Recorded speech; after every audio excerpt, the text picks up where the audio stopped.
Yes. Okay. We're set to go.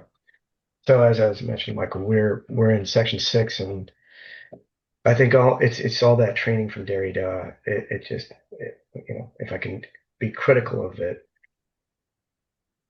it's like being critical of your own upbringing because you love the habits that you've adopted because of how you've been influenced, but then there's nothing you can do about it. You're just addicted to them, and you can be critical. And is that resentful towards the way you were taught, or is it something that you accept?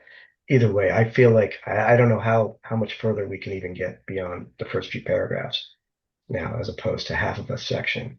So Zeno's paradox, every step we take, we can cut it in half and keep doing that infinitely. We're not going to get anywhere. And I feel like, or an eddy in the river, we're flowing down. We're flowing.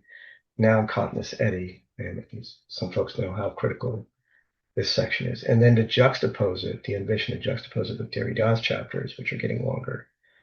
And if you looked at that chapter 6, it's language, the science of spatiality that can't be located in space, the phenomenology of the earth, mature adults, childhood and delirium, but just definitely the movement into language. We got to do something to crystallize some of the main points, and we'll have to go to the text.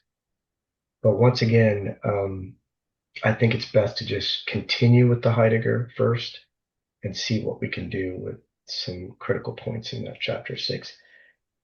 If there's some kind of parallel reciprocal effect of the two texts on each other. Some people may see some connections, others may say, look, now they're kind of like seem to be in completely different realms. The good part here is that they're both coming back to history, or if the word is historicity as opposed to empirical history, or psychological history, or subjective history, the history of great achievements, individual ideas, empirical content to get into some content. But this problem of time and history in radically different ways, um, there's no direct invocation of phenomenology in Husserl in this section in Heidegger. And of course, Derrida's piece is directly confronting Husserl's text. And I have the references to the texts made in Derrida, the formal transcendental logic, Cartesian meditations. I have them up so, in case if there's a question that comes up about why does he keep coming back to a few texts, even though he's supposed to be focused on the origin of geometry and the crisis, the last book on the crisis of the hidden sciences, of the European sciences. Okay, I'm gonna quickly bring up the text here from Being in Time, and then may get to the Derrida, may not, but there's a lot for us to see here. Just to recapitulate, Michael, we got caught up in, just to show folks where we're at in this section 6, it just started, and as you can see, we got as far as the second page and here on the bare felon. So I'm just gonna introduce that again, and then try to move towards what he means by the definition of the destruction of the history of ontology. It's not negative. We can compare and contrast for those that know Derrida deconstruction. We've yet to even get to what that even means. How is that different? How's it just taking it over? But Heidegger has some very specific ideas about the positive nature of what he's doing. So maybe he shouldn't have even used the word destruction. And our English translators, Macquarie and Robinson, will help us kind of work through that, the positive sense. So in other words, like a suspension, we have to just pretend like we don't even, in our English connotations, if you hear that word destruction, uh, Michael, not to name you, Michael, but we were just talking about something being destroyed in our historical present. It's not that destruction, we should put it that way. But okay. So he says here, our preparatory interpretation of the fundamental structures of Dasein with regard to the average kind of being which is closest to it, a kind of being in which it is therefore proximately historical as well, will make manifest, however, not only that Dasein is inclined to fall back upon its world, the world in which it is, and to interpret itself in terms of that world by its reflected light, but also that Dasein simultaneously falls prey to the tradition of which it has more or less explicitly taken hold. My goodness, this long sentence, paragraph long sentence, is an encapsulation of many themes that are going to be defined through Division 1 and Division 2.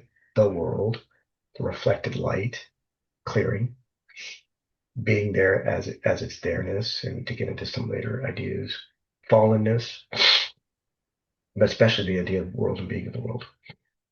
Just like the Earth is not the physical geological Earth we sit on when we get to the spatiality problem with phenomenology, the infinite openness of our experience as an extended sensing, experiencing meaningful intentions to even understand that first act of consciousness with regard to anything that shows up. And Derrida will take that into language.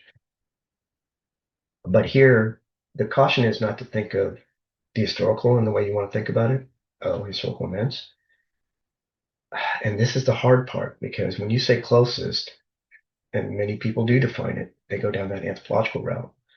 It's got to be me. It's got to be, even when I don't want to say anything, the reticence, the keeping silent as an attestation of conscience. Heidegger will talk about that.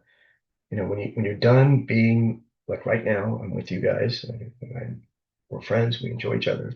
It's time together, or our families, or when we're not being stressed out about something that we don't want to be around.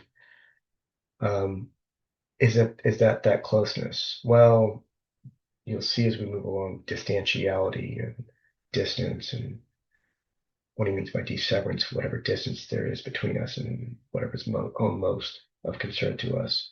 How do you make that distance vanish? He's going to desever, overcome that distinction about things that apparently have no use when he gets to that chapter 3. But you don't want to bring this back to yourself. Then again, you're going to have to, because it's that most uncanny feeling of being you, stripped of any kind of subjective identifications. Your name, your history, your vocation, your job, your function in society. So there's an uncanniness there about that alterity that's already built into who you are. You'll get to that in chapter 4 about who Dasein is. But it's the closest, and as he'll say many times, paradoxically, the furthest away. What are they saying down here in the footnotes? They have a problem, apparently, by their own translation choice. Dasein falls prey to the tradition. He's going to talk, in his case, as a philosopher of the history of metaphysics in the West, going back to the Greeks, medieval Christianity, Kant's breakthrough, German idealists, Descartes and Kant. They'll talk about them and then tell us why he's coming back to the ancient ontology based on what those guys couldn't see, meaning the modern philosophers, Descartes, Kant. That's the tradition he's talking about, but falls prey to the tradition, but it explicitly takes hold. That's going to relate to resoluteness and seizing and being in the moment of vision. It's also foreshadowing the later Heidegger about appropriating Eigness, the event-like quality of transmission to us, but not being concealed within it because of that forgetfulness of what's most primordial, but what still speaks to us because it's still being sent. We have to receive, but we're not passive. We're being formed by it. We're taking hold. We got to take it. We got to decide. The responsibility issue. Remember we talked about that early on. So the translators say the verb verfällen is one which Heidegger will use many times, of course, fallenness. Though we shall usually translate it simply as fall, it has the connotation, look at this, deteriorating, collapsing, or falling down. Not perishing when he gets to dying and death, not demising, being towards that potentiality of eventually perishing, which is little less ontic than just simply physically dying biologically. And then, of course, his big ontological problem is being towards death and how he wants to define that, which is going to get very abstract. But it's not physically dying. So you're going to say, what the hell is it then? It's not resurrection or reincarnation either. It's not something theological or supernatural. But coming to it, deteriorating, collapsing, or falling down. Building, is it erosion, earthquake, or is it the mystical trance when he gets to, again, to anxiety, death, and freedom? This is much deeper into Division 2. Clairvoyance, or powerlessness, the superior power of us, collapsing, swooning, clairvoyance. But takes us into some mystical registers. Neither are fall back upon nor are falls prey to, as if we're falling into a trap, but fall upon and fall on to, coming up to as well, what's most impending when he talks about the future and death, would be misleading, which a more literal would be misleading for an Azu or felon.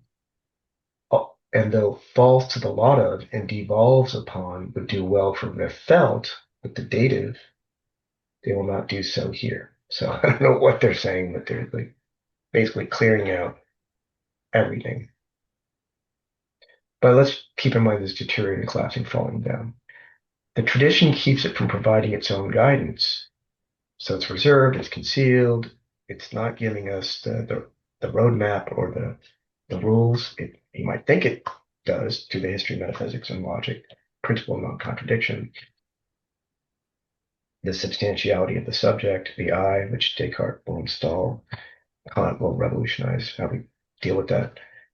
Those are so-called rules that have been handed down, and they just kind of get into that one basic structure handed down to us, as opposed to saying, wait a minute, stop.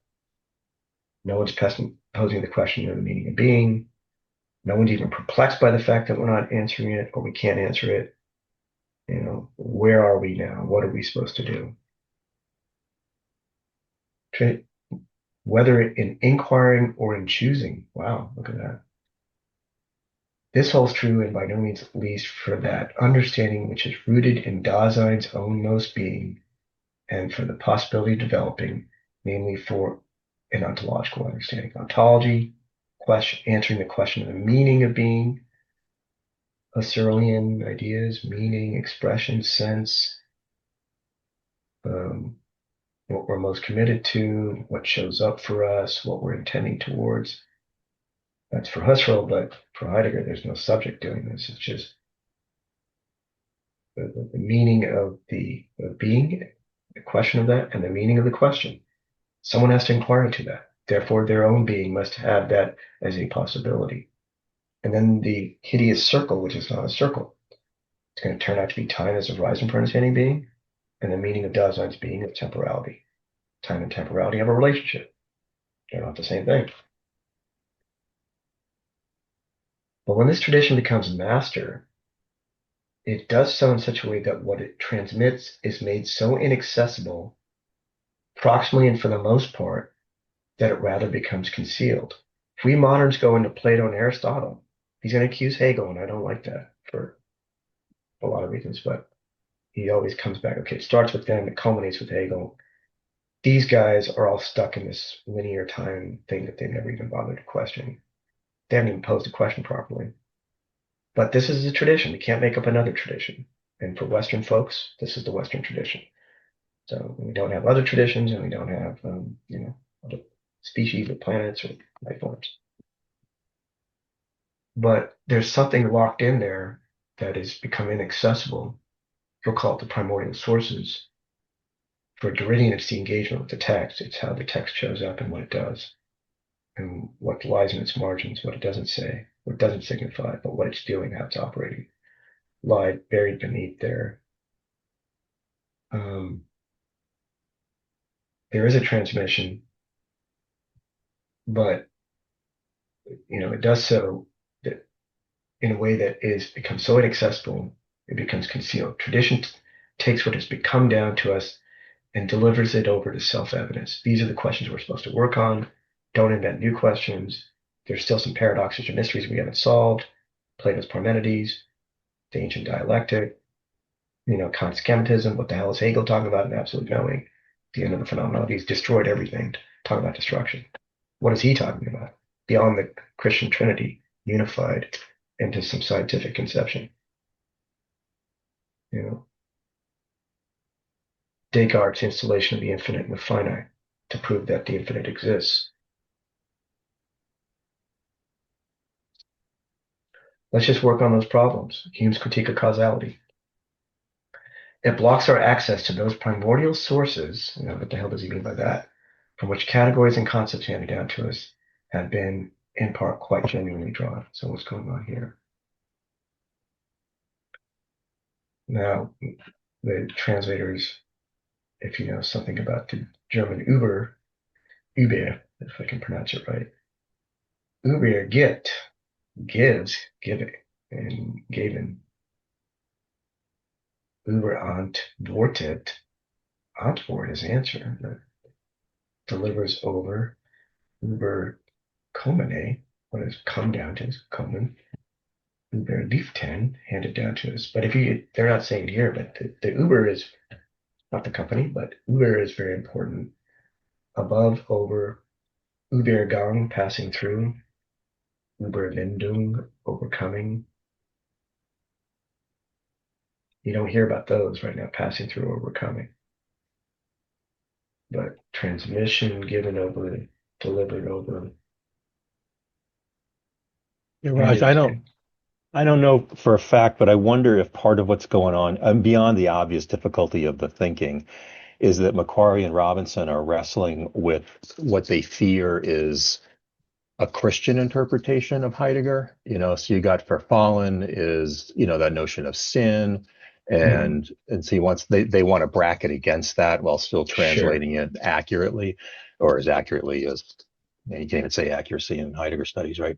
But and then over here with all the Uber phrases, they're concerned about getting it across, but also not letting a theological notion, as God is the source of what's being handed over, sink into the text. So and this is all happening at the same time as that Pergler book, which Mhm. is a Christian inflected, interpretation of Heidegger. And so I wonder if that's part of what's not much. I think that's spot on. The irony is Macquarie is a Christian theologian, so he can speak to it. And what Yeah, they tell us in the end notes, this says nothing against sin. This is not theology. Later on, yeah, theology is, you would think it's ontological, it's transcendent, it's absolute being, it's absolute creation, the ends creatatum, as you'll get to. And Heidegger's saying, no, that too is ontic, because it's an yeah. entity that's made present, even if it's an idea. Even if you can't, make an idol of the Judaic God, and even for the Trinitarian mystery, to think it's just one, to understand it's just one person out of the three, their unity is what's most mysterious. So yeah, absolutely. And Heidegger already makes the critique. But the main thing is to understand this kind of like complex eignen. We're not even at the later Heideggerian Eigness, but Yeah. there's some interrelational movement event happening that's not a subject-object relationship with regard to this handing down. We receive it or we're doing something to it.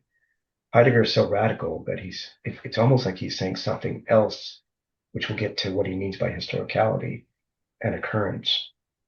But yes, for sure. And you'll see, he'll make that critique himself. Question Yeah, and I don't is, want I don't mention that to take away from the larger, he's packed a ton into these couple pages. I didn't realize just how yeah, loaded these early chapters are. yeah, you'll see, because we're not even going to be able to get to the why is he making the critique of Kant, Descartes, the return to ancient ontology. Those guys started it. They didn't formulate it properly. He has a reason why he needs to go back. What's being sent? And if it is really to get at the mystery of the who-ness of time, which Western Dasein hasn't been able to do, because they presuppose it being in time or linear time, and yet they don't see the relationship and the interconnection. Not to go off on a tangent, but for those of you that may not know, the Hebrew of A Hasher A in Exodus 3:14 as an imperfect tense. I've been looking into this. Not just continuous absolute being. I will become, or I will be, I'll happen, I'll occur. Also deteriorate or fall. I'm not saying he's plagiarized or taken it, but this verisimilitude. It's not just I am who I am or I am that I am. When Moses says, "Who are you?" I'm going to go tell them. They're going to ask your name. And God's like, Elohim Adonai saying, "My name." What are you nuts? I'm not going to tell you my name. I don't have it. Your other gods have names. They're small. This is it. And it's not just absolute being, but I will continuously become or be. But as an imperfect, it's not done or finished, so it can't just be the past tense. It's not mapped to the tenses either. But it also means yet to be, which therefore prioritizes the futurity. That's going on all there, just those two lines out of the entire Hebrew Bible. And he's going to talk about ecstatic temporality later as the priority of the future. In any case, And what looks like a section on history is really about this necessity to open a future that comes from somewhere else besides this kind of historical determination. The whole thing, I think, once again, presupposes some very strange, massive temporal event. So the tradition makes us forget that it even had such an origin. So as Derrida gets into, history frees up the transcendental, the historical incarnate. So you don't think it's just one geometer that magically came up with something. It's the sense that had to exist that we on this side of the invention of science philosophy can't just go back and retrieve simply. And just retelling the story of how it arose through that first geometer is not going to say anything about, the relationship between the appearance in history, the pre-givenness of sense, the sedimentation of that, and then the event of the thing occurring, and then why do we even why does it become meaningful for us as a community? As opposed to just saying, hey, look, there's this geometric truth that came about. That's great. Let's tell a great story about how the human mind is better than the ape, et cetera, et cetera. But here too, the, the, the tradition refuses to talk about its contingency as if the concealment is permanent. Well, what if we can crack it open? Dasein had its historicality, and remember, that's not just historiography or the history of historical interpretations. It's not history at all. Geschichtlichkeit, it's the ontological understanding of how occurrence happens, with regard to a tradition, about the repetition and choosing and handing down. If you want to get into destiny and Vogue, we can. That happens later as well. But the Dasein story is so thoroughly uprooted by that tradition that it confines its interest. He's talking about his historical present to multiformity of possible types, directions, standpoints of philosophical activity in the most exotic and alien of cultures. All the philosophies of history that are happening in this time, the historicist arguments. To your point, Michael, the historical Jesus debate, Schweitzer from the late 19th century all the way up to his time, Bultmann, form criticism, the historicity of the New Testament.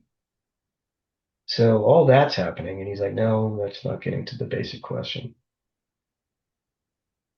By this very interest, it seeks to veil the fact that it has no ground to stand on. He's going for this. If he's going to do fundamental ontology, he's going to have to articulate the ground. He doesn't do it in being and time. He'll admit it, but that's his intention. Despite all its historiological interest and all the zeal for an interpretation which is philologically objective, is that genealogy? Is that looking at the history of the transmission of meanings and terms?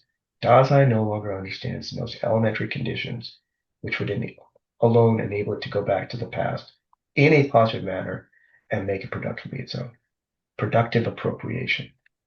Here's the history, which we'll have to just run through really quickly because we want to stop at Kant potentially. And if you don't mind a diversion into Kant on temporality, I have that section in schematism. I mean, ideally, we want to talk about why all this leads up to Kant this early on, and then this is typical Heidegger. Okay, it all leads up to here, but you know what? Hey, even this is why he didn't do it. I'm going to do. I got to show what he couldn't see. The very next lecture, 1927, Phenomenological Interpretations of Kant's Critique of Pure Reason. He's already written Being and Time. We're setting out to understand Kant better than Kant understood himself. And that might sound arrogant. It sounds very arrogant. I don't want to be unfair to Heidegger, but if you look at the context, he's trying to then put into practice this positive kind of appropriation. So believe it or not, he's trying to say something respectful. It just sounds like okay. But he does that a lot. He goes, it's there, but it's not there. Well, this is our tradition, but it's concealed. It doesn't want to admit to an origin that can be cracked open and deconstructed. So we don't just go with the history of the story we've been told from an origin. Got to break that open, passage to another beginning. But you know, um, it's not a matter of just superficial transcendence or invention out of nothing, as if nothing has mattered before. So what is the relationship to the tradition here? What does he say? Not only the question of the meaning of being And this is where he seems to institute his own originality. Like, I'm the first to do this. Not only that the question of the meaning of being is one that has not been attended to, the question of the meaning of being has not been attended to. No one has done it. No previous pope, no other philosopher, no church father for Western Christianity. And one that has been inadequately formulated, but that has become quite forgotten in spite of all of our interest in metaphysics. What has become forgotten? The inadequate formulation, not even posing the question of the meaning of being. I'm going to do it. I'm the first.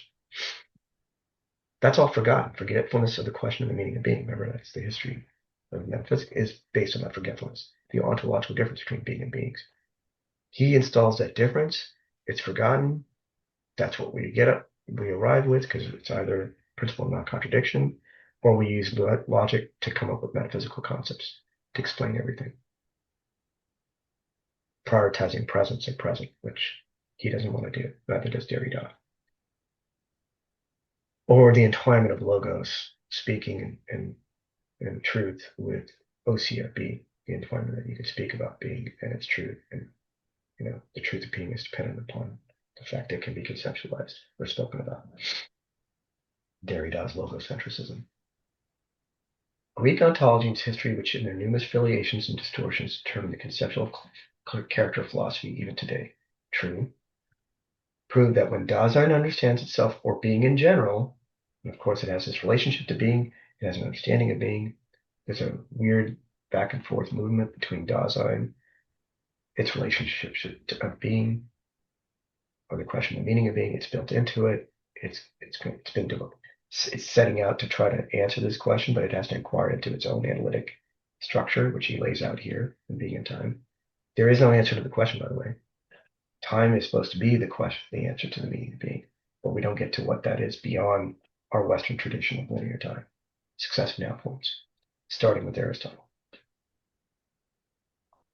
So it proved that the conceptual character of philosophy today proved that when Dasein understands itself or being in general, does so in terms of the world. So what does that mean? So not just world history, you can say the world of its history and that open expanse of possibilities.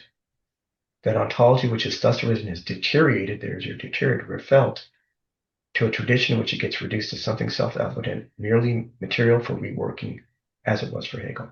Really unfair to Hegel. Those of us that want to take him seriously and really try to understand that, maybe someday we can do that together. But it is what it is. Hegel is the most sophisticated, abstract, conceptually rich, philosophically innovative. Zoom is frozen. Okay.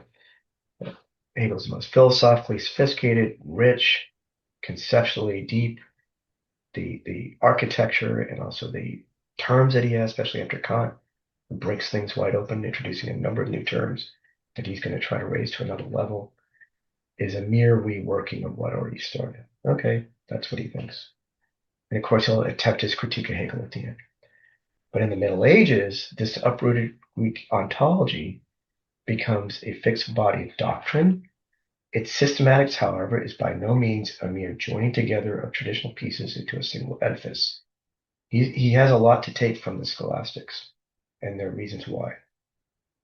Not the theological reasons you mentioned, Michael, but something about its relationship to Greek ontology. A great deal of unpretentious work has been carried out further within these limits. With the peculiar character which this class gave it, Greek ontology has in its essential traveled that path that leads through the Disputationes Metaphysicae of Philip Suarez to the metaphysics, transcendental philosophy of modern times, determining even the foundations and aims of Hegel's logic. In the course of this history, certain distinctive domains of being have come into view and have served as the primary guides for subsequent problematics. The ego cogito of Descartes, the subject of the I, reason, spirit, person. Question has been installed, and then their attempts to provide answers to the question of being. These figures or ideas come about. The modern structure is built on it.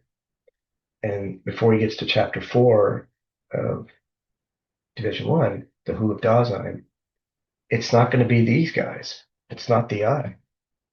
The Dasein we ourselves are as humans, human mortality, finitude, the strange relationship we have to time, the allotment of our time, not the flowing and linear time, our anxiety about it, the need to be authentically. We're in the world, we're not of it. We're not just like other entities in it, but we have a relationship to them and other Daseins. That's that chapter 4. It's not an I, so therefore it's not even me talking right now or my driver's license. All these remain uninterrogated. There being something else is prior to this, the pre-understanding, the pre-comprehension. It can't show up as an entity that's present. The historical origin of history can't be in history, so to speak. The origin of within time and linear time can't come from within those. Kant didn't bother to question it, even though he at least linked the problem of thinking with time. Great breakthrough for him. Anyway, the question of being has been neglected. It is rather the case that the categorical content of traditional art has been carried over to these entities with corresponding formalizations and purely negative restrictions, or else the dialectic has been called in for the purpose of interpreting the substantiality of the subject ontologically. Presumably Hegel, bringing back the dialectic. If the question of being is to have its own history made transparent, then this hardened tradition must be loosened up with what? I mean, is he like just use a physical metaphor? Is it how do you break concrete, for example? You got to get something powerful, I guess. Or do you want a road like a crusty piece of clay? You pour some water on it. Concealments which it has brought about must be dissolved. What are they saying in one? Der Dirt sie gezeitigen, Verdeckungen, zeitigen, zeit, time, timing, timeliness, referring to one, brought about.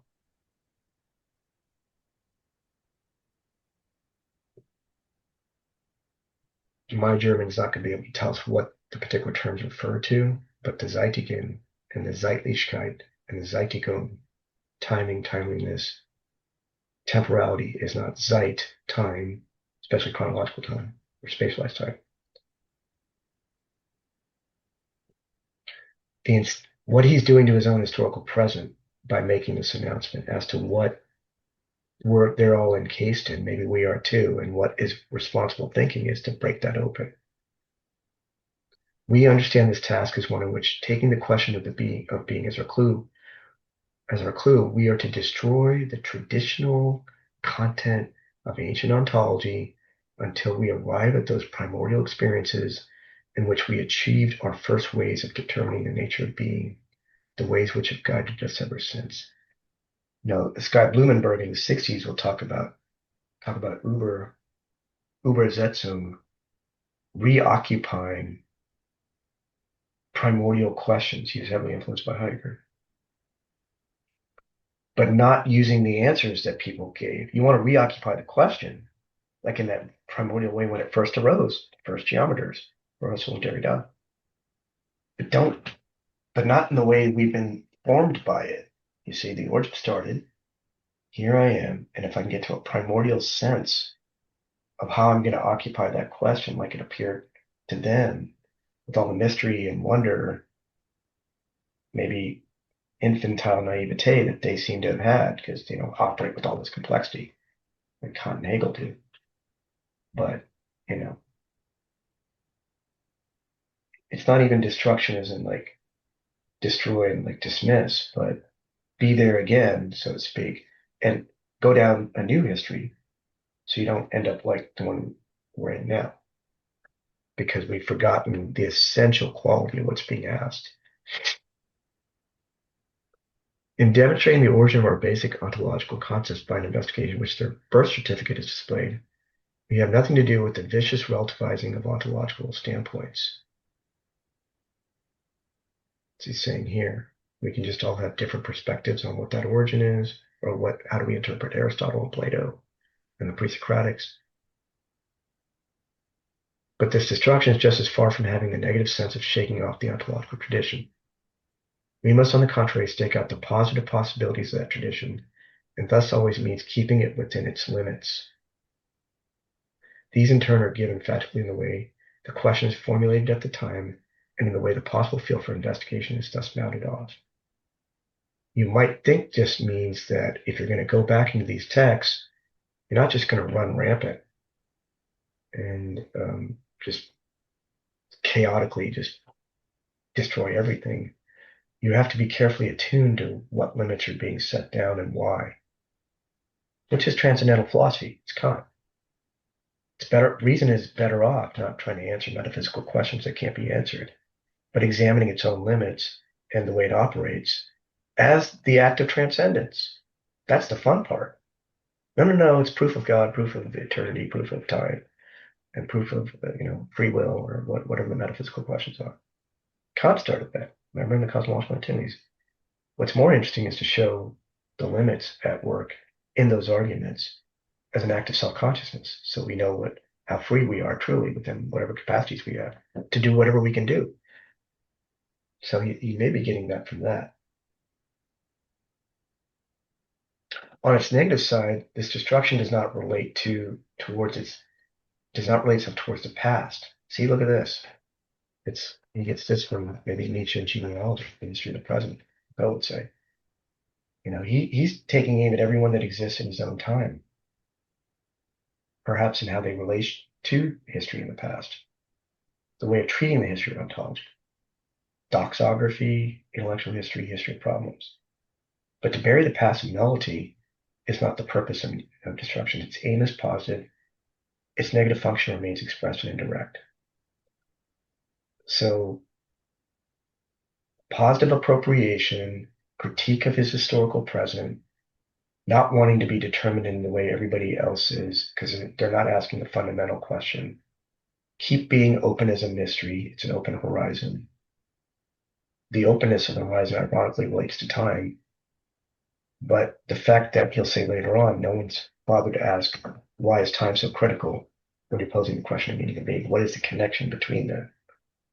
Either make time its topic without questioning the metaphysical ground you're using to pose what you mean by time, or you want to make it another entity that you can conceptualize, which you can, because that's the mystery, that's the problem. And also in terms of being, you mentioned that ontological idea of some absolute being or ground, or binary of a creator, or the first cause, traditional metaphysics, certainly Christological or Christian metaphysics, any binary about some creator and then the created. That's all part of the concealment that has to be broken open.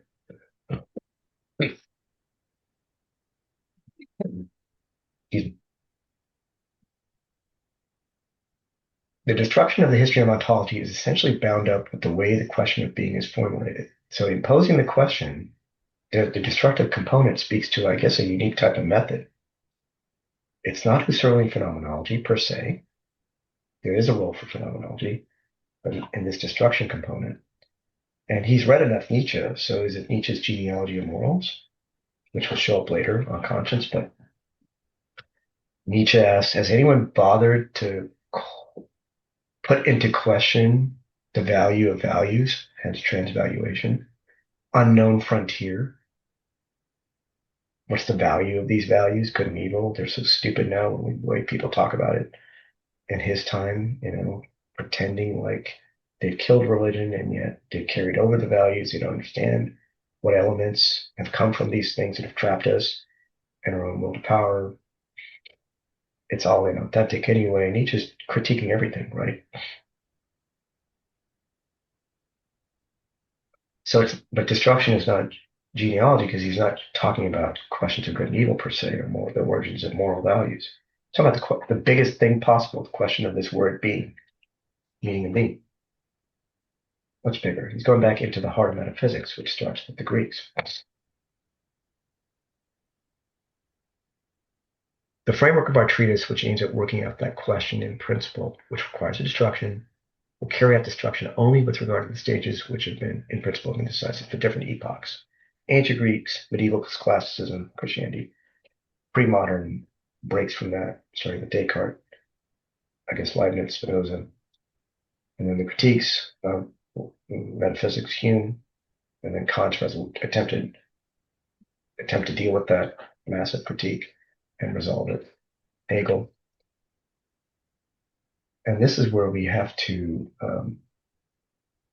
be mindful of time here.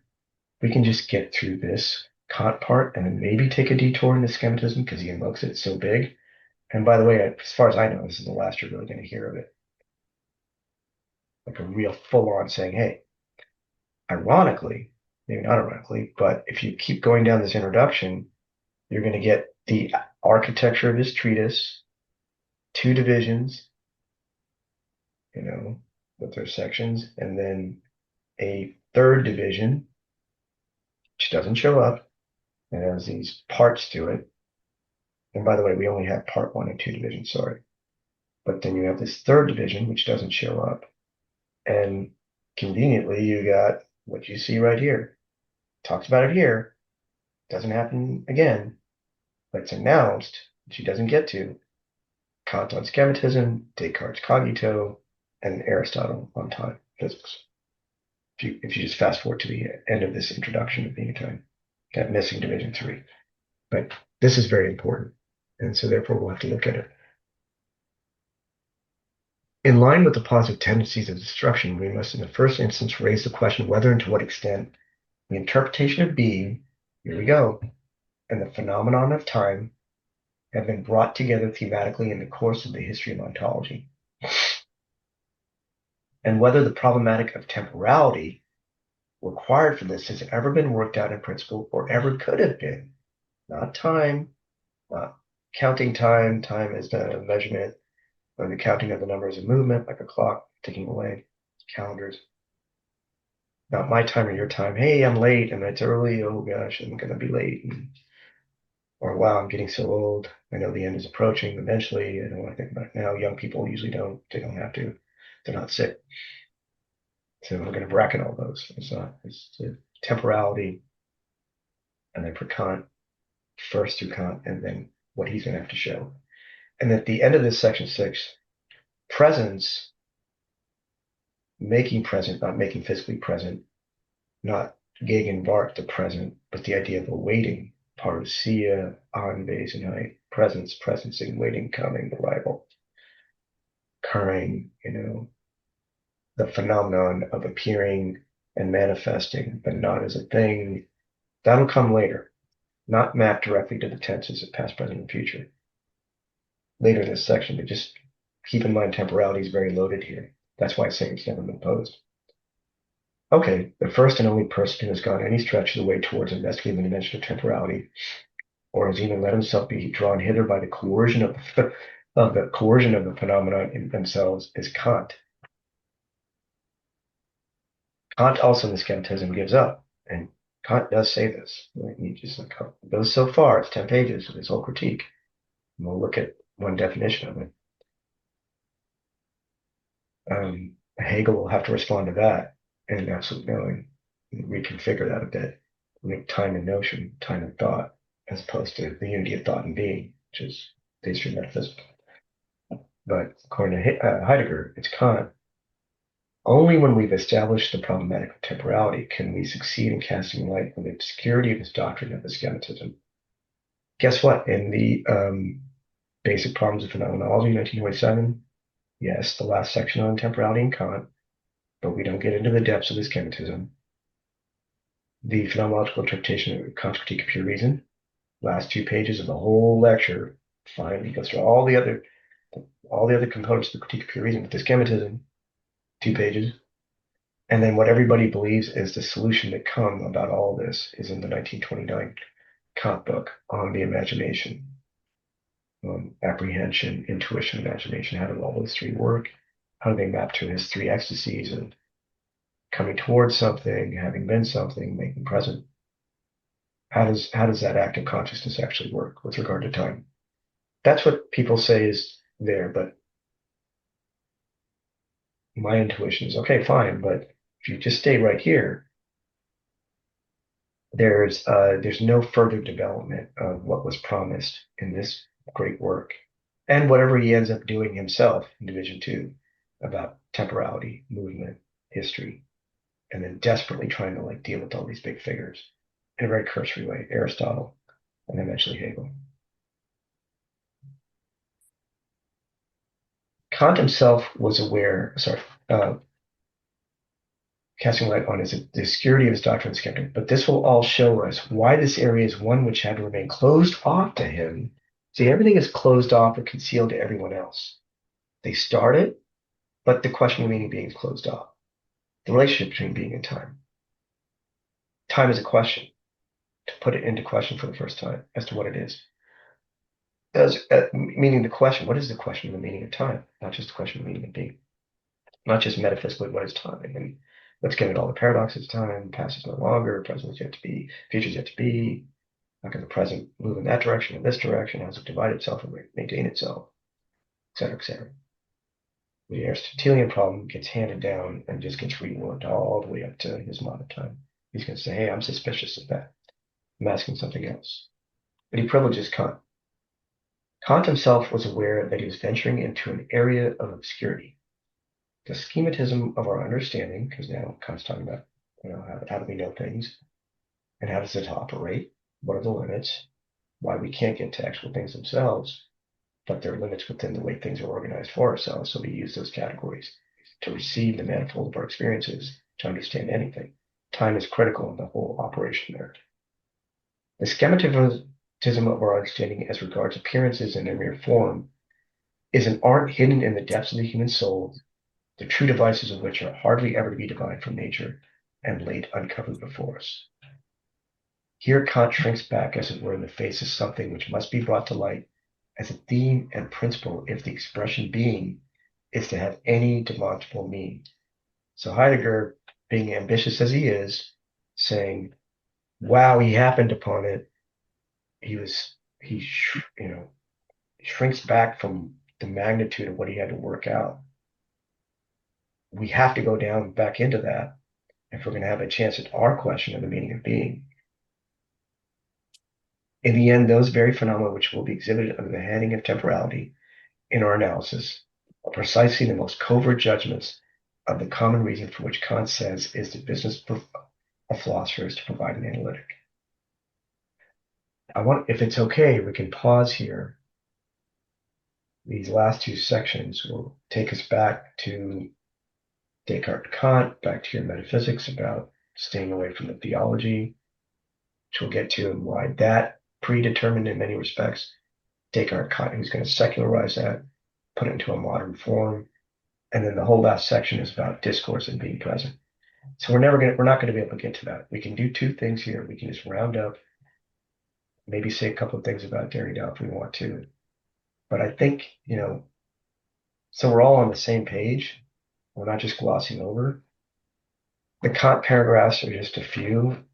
They're relatively easy to follow until you get to the definition of schematism and time's role in it.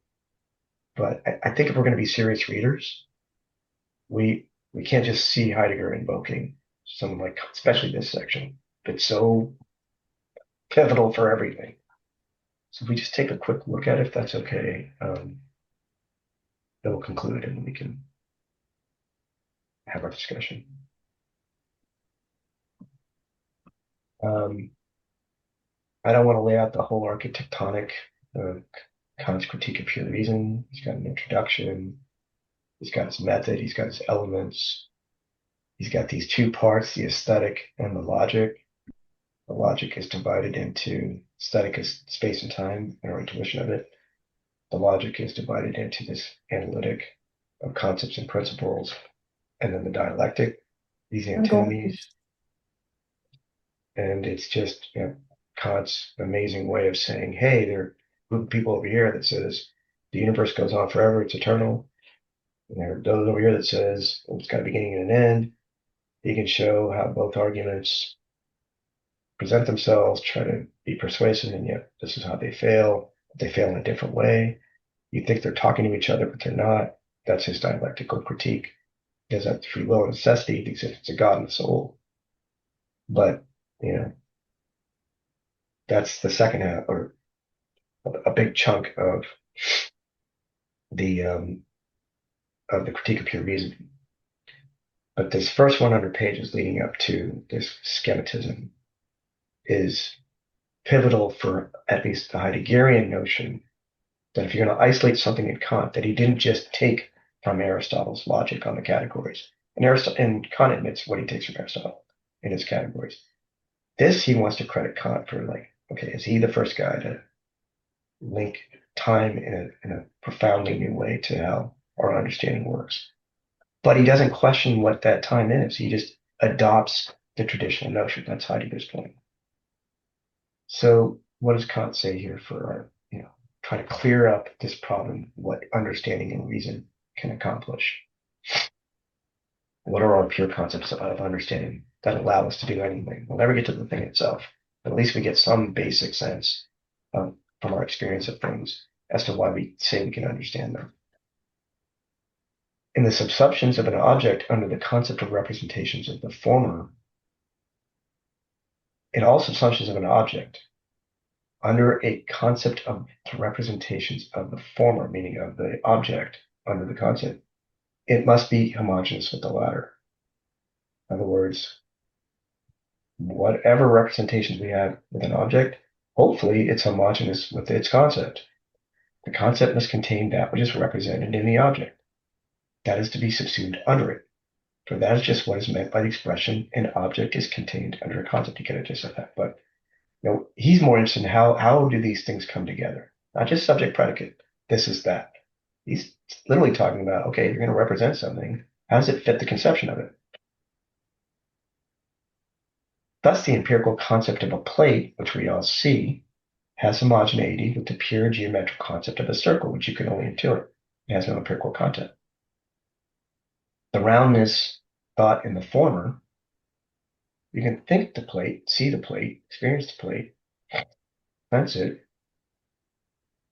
You can do it for yourself, but just play a game. If don't think of a plate, don't think of like my kids' toys and a bunch of things that are circular, whatever objects. If someone just says, "Hey, intuit the empirical content of a circle," close your eyes, and then you'll do what my kids do. You'll start to draw. You won't get it perfectly. No one can. Can you? I can't do that. I can't draw a perfect circle. My hand might shake. So you can only intuit the concept of the circle, but you can have that empirical concept of the plate.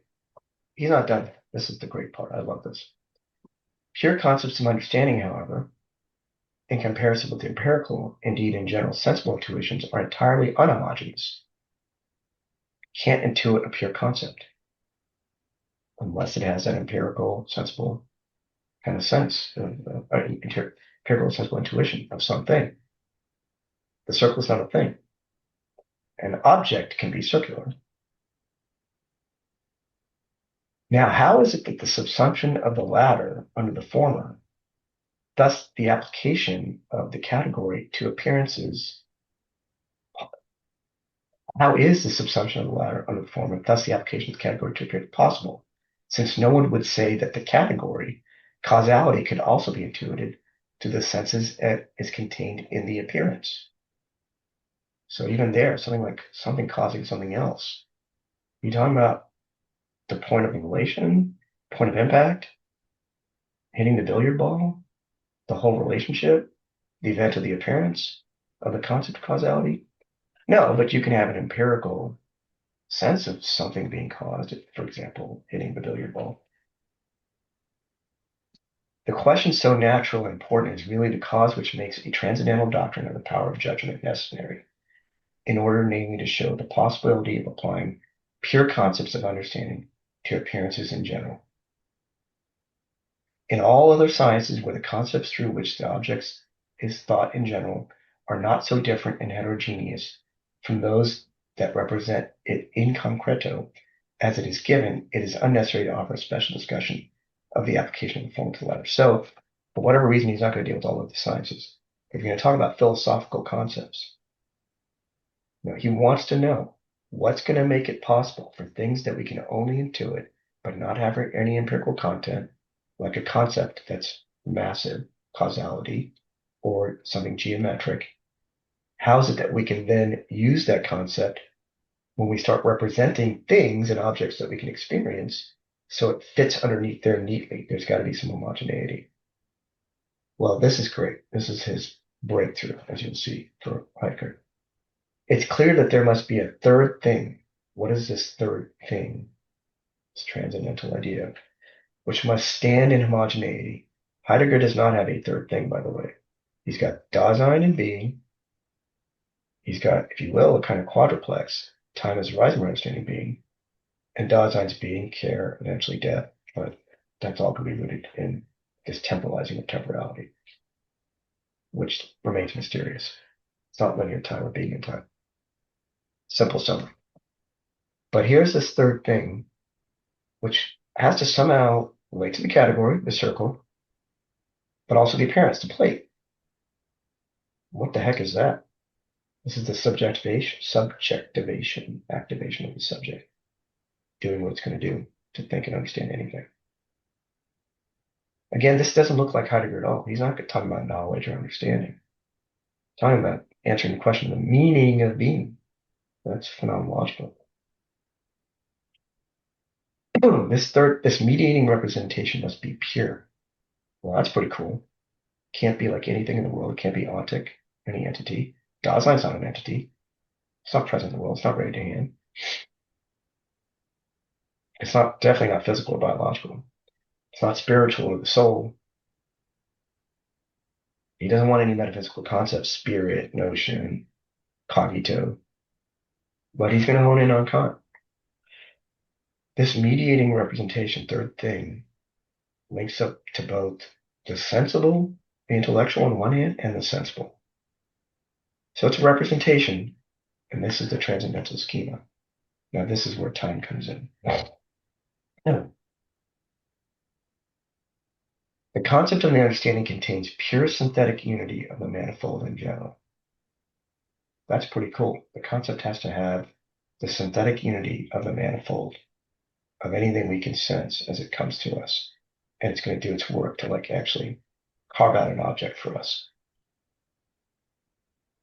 Time is the formal condition of the manifold of inner sense. This is the mystery that he doesn't further articulate, according to Heidegger, that allows us to connect all of our representations, contains an a priori manifold in pure intuition. What the F? Is it the sequence of, as I'm starting to represent things, I got to anticipate what I thought this was my mouse. Okay, now that's going to be retained. I'm going to continue to further understand. Maybe I do it very quickly. Those representations should connect up. I don't want to skip around and say, oh, that's my mouse, that's my coffee cup. Is that the sequence? Time as a transcendental determination is homogeneous with the category, which constitutes its unity insofar as it's universal and rests on a rule a priori. Okay, so that's the kind of intuitive part, not the empirical part. That's the category part. So if it's a category, it's universal, it applies to everything. You can't know what it is. You really can't make it an object. It's just like anything else. You can intuit it. It's supposed to not exist like other things. For the Kantian world and the Newtonian world, things exist in it. And Heidegger is going to say they don't bother to question what time is. Like the question of what time could possibly mean in that sense, other than that it's just there. But for Kant, on the other hand, for the appearance, it has to be homogeneous with the appearance insofar as time is contained in every empirical. Time is in every empirical representation. It's the formal condition of the manifold of the inner sense. It's a priori. It's not reducible to experience. It's something you can intuit but never know. It's a thing. That's all happening here. Hence, an application of the category to appearances becomes possible, this is Kant's answer, by means of a transcendental time determination. He'll go on to say that, but it's what's crucial here, and I'll stop to come back to Heidegger. We have to do this, folks, I'm sorry, but to understand Heidegger's critique, he would have been better off. Oops, back to being in time.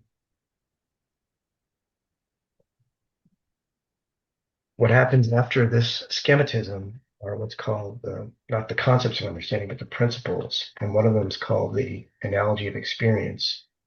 And the first one of those is called time as substance or permanence. Time is that which does not change in order for change to take place within it. This is Heidegger's breakthrough. He's going to say, where does this within timeness come from? Time doesn't change. Aristotle has problems with this too. There's change in movement, but how does time relate to it? I don't know what time is. It's obscure. Sometimes it's there, it's not there. Can it contain things that don't exist, like past and future in itself? What the hell is the present? Does it consist of nows? Heidegger's going to come to that, but for Kant, and he's also going to say for the whole tradition, which is unfair really to Aristotle. Derrida will pick up on this. It's definitely unfair to Hegel, but that's Heidegger's critique. Kant, though, will tell you his definition. Time is that which does not change in order for change to take place within it, and therefore we wouldn't be able to have representations of events that are simultaneous or successive, one after another, occurring at the same time. We invoke it in the determination. So Kant will just lay it out there, and this is not finite temporality. It's not the Heideggerian project. That's where the critique is going to start. But for his part here, something about that third category that shows up in our understanding of anything that's important for Heidegger. For Kant, it's like how we can know things. We need that component. Otherwise, our representations won't link up. It's also the thing that can't appear, without which we can make connections between anything, two things. More importantly for Kant, you're not going to be able to take your object that you're experiencing and use a concept of what it is without this time determination. Now, what exactly is the problem here in that formulation? Let's just go back to this. Several things, but if we can just pause here. In pursuing this task of destruction with the problematic of temporality as our clue, we shall try to interpret the chapter on schematism and the Kantian doctrine of time, taking the chapter as our point of departure. He doesn't do that. He'll go into being in the world. He'll talk about, quite frankly, a lot of parts of this last section. What does it mean to be in the world? What does it mean to be with other things? Who's Dasein?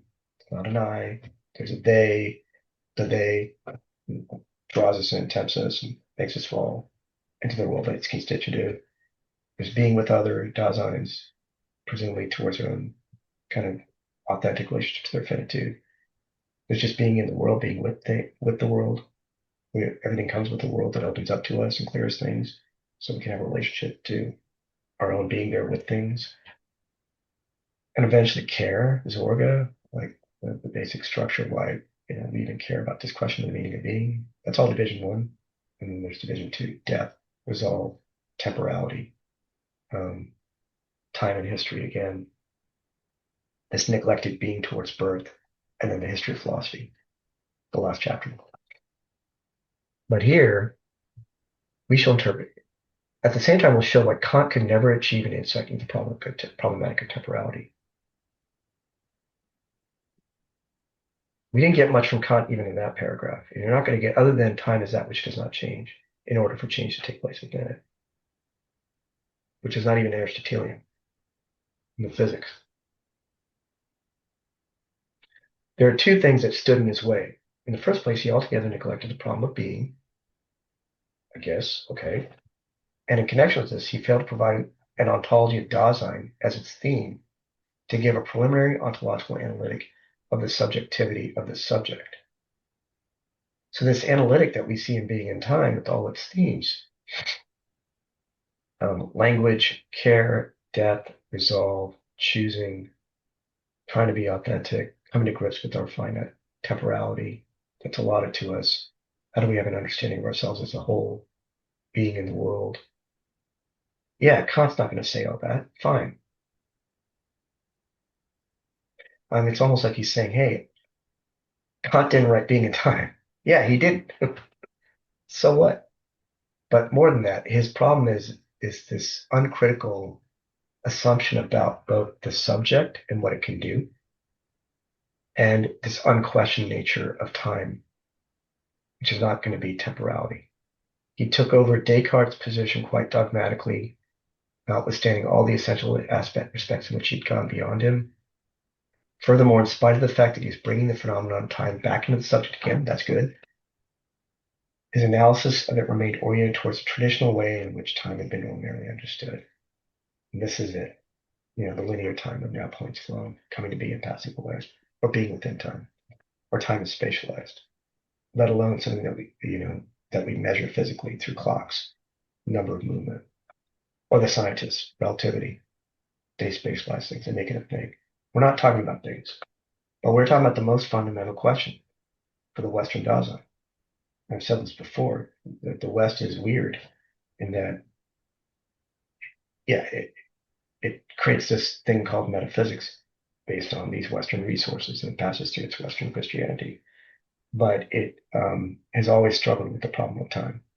Derrida says that in Monsieur Brandeis. If we were to start talking about something else other than time, we're no longer going to be able to use that word time. We'll be referring to something else, but we don't know what that is. We're stuck with that word. Yet we have no idea what we're talking about. The West is very confused. Um, in spite of the fact that he was bringing the phenomenon of time back into the subject and his analysis of it remained oriented towards the traditional way.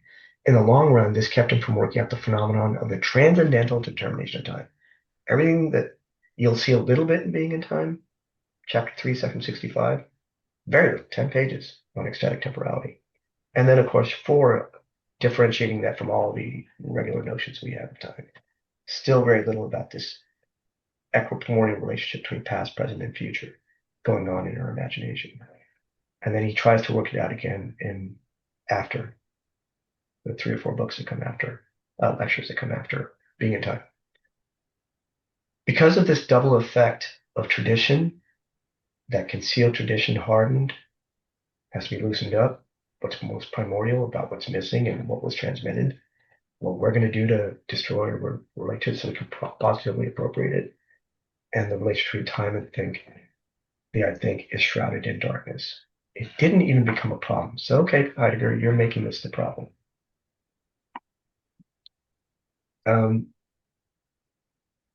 I think what we'll do here is pause on, we have to go back to what he's saying here on Descartes, which critical. He has a lot to say about this medieval period that Descartes responding to. And it's not something negative, by the way. There's a lot of positivity going on in the early Heidegger. And yet there's also the criticism. It's also this calcified thing, medieval scholasticism. Says this in 1919 to a famous letter where he's breaking from medieval scholasticism. This is too encrusted for me. Can't do this. Father Krebs, the letter to Father Krebs. Is this his break from Catholicism? Of course, he failed to become a Jesuit. He left that. He was going to become a theologian. He didn't get that. He takes up philosophy. That becomes his path. And then he moves over to the Protestant circles of the early 20s.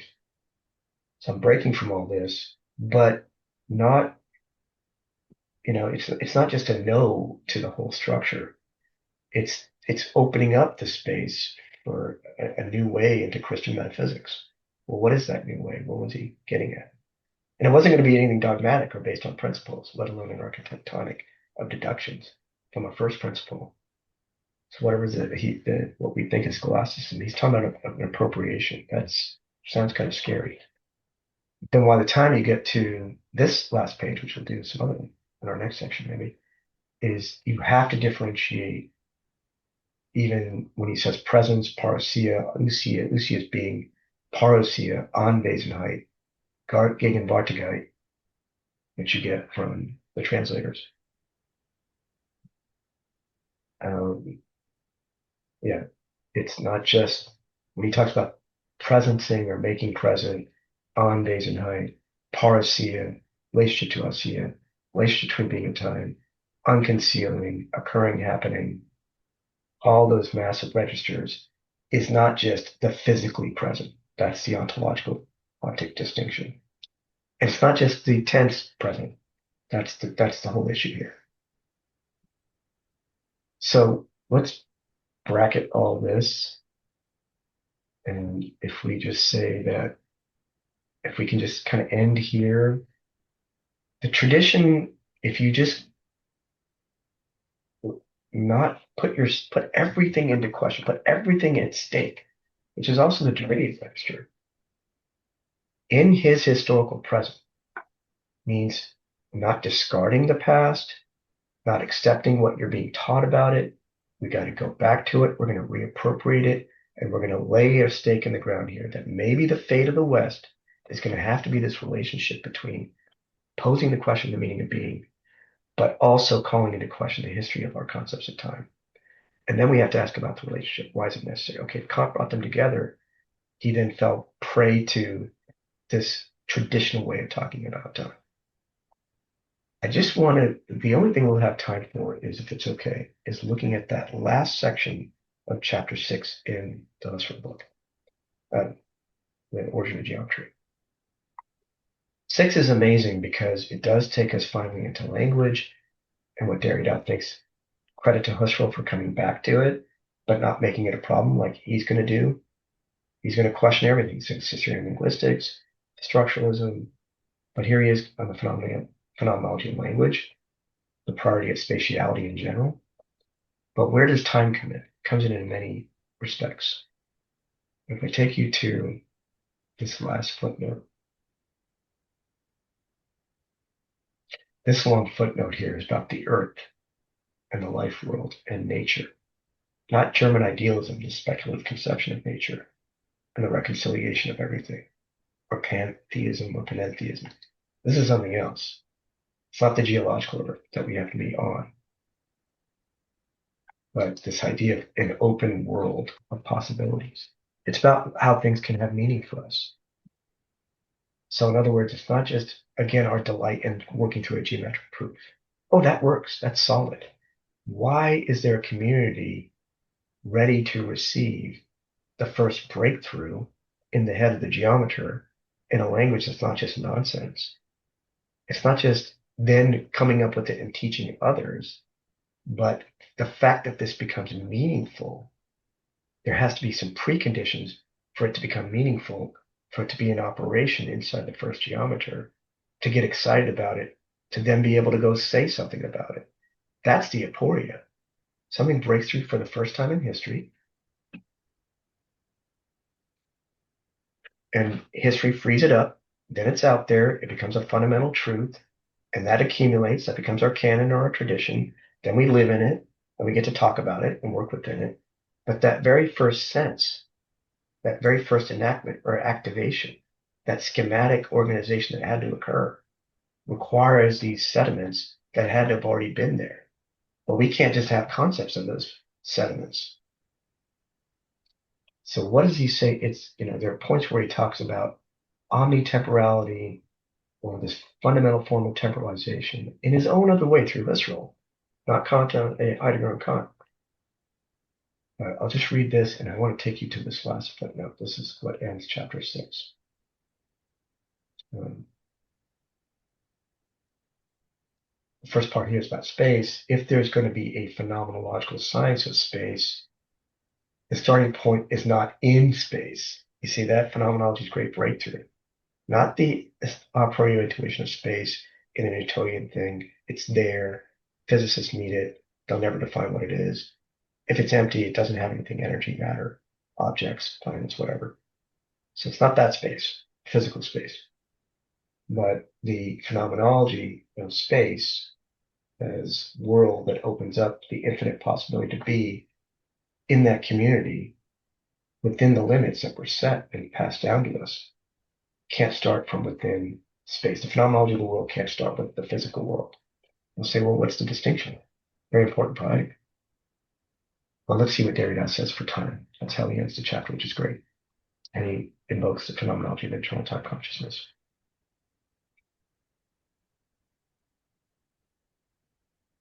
So he thinks by this time, this late Husserl is concerned with the intersubjective community. How's it that even we're able to converse? Why do things become meaningful? He's questioning the entire heritage of modern Western science, that it's, rooted in this emptiness of its job is not to question things like the relationship between consciousness and time. It just takes that for granted, but then does the work of trying to describe reality. But for that to be meaningful, there's something else that Husserl is trying to attend to. And he gets caught up in language, and Derrida will exploit that. But the other component is time. I know this is going to sound abstract, but I'm really reading this last paragraph here to get to the footnote, which actually clears up things.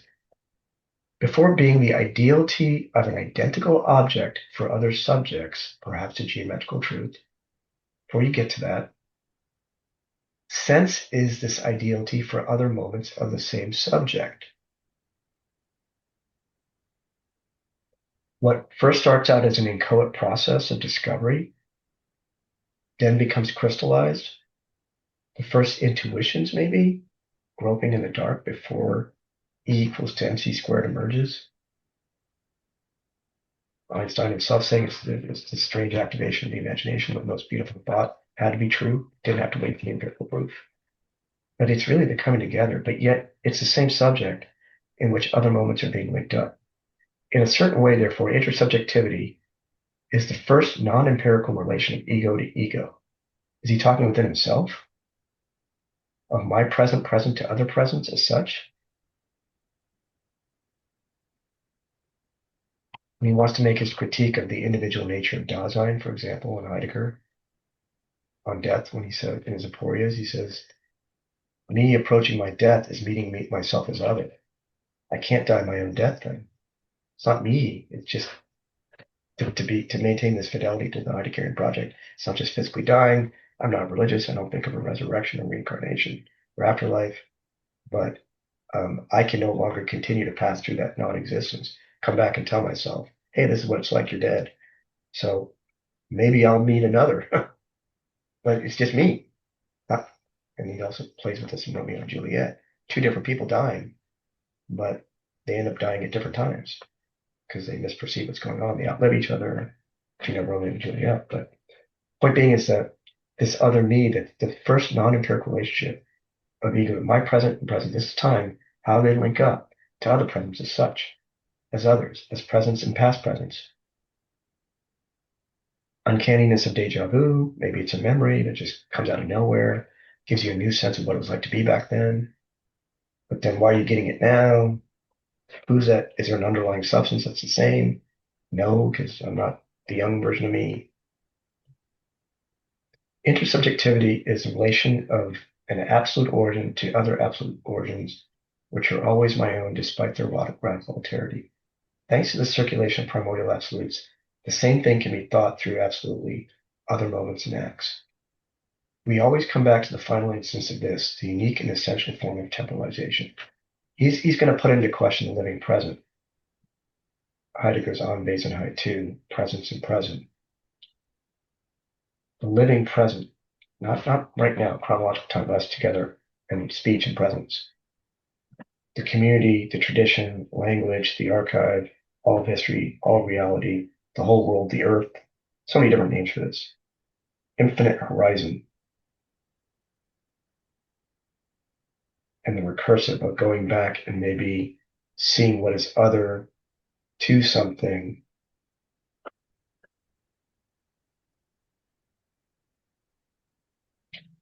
You know, his aporias, he does this all the time. If it wasn't for the possibility of mistranslation, there wouldn't be a translation. You take that risk. I don't translate, but we know translators. If anyone says I got a perfect translation of another language, good for them. But you got to live with the shame. Look what these poor translators are agonizing about. They admit their mistakes. So something about this. By its very dialecticalness, the absolute primordiality of the living present permits this reduction with negation, without negation. So it doesn't negate all alterity, but it brackets it so it can be there as itself, as he says this. The living present constitutes an other as an other in itself, and the same as the same in the other. What is that? Footnote 90.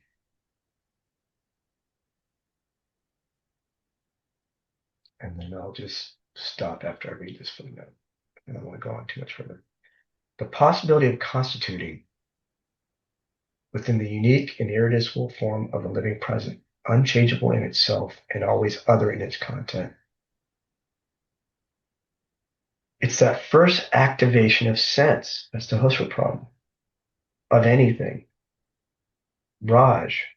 Okay, you might think it's just me trying to think of whatever I am, an Indian American, this tall, I'm 55, whatever.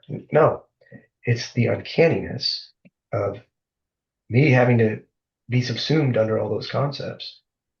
And who am I supposed to trust? Who activated the mistrust?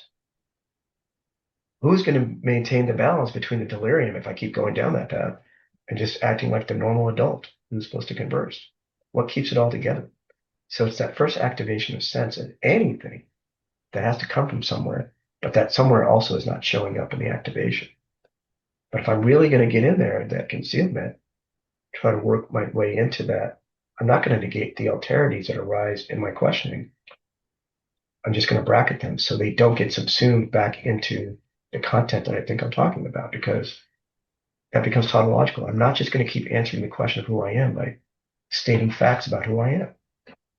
It's like, why is this even meaningful? That gets a little scary. That can get psychoanalytic, I guess, if you dwell on yourself too much about it. It's for Heidegger going to be an existential project that is not existentialism and not psychology for sure. It's just this being in the world, knowing you're going to die.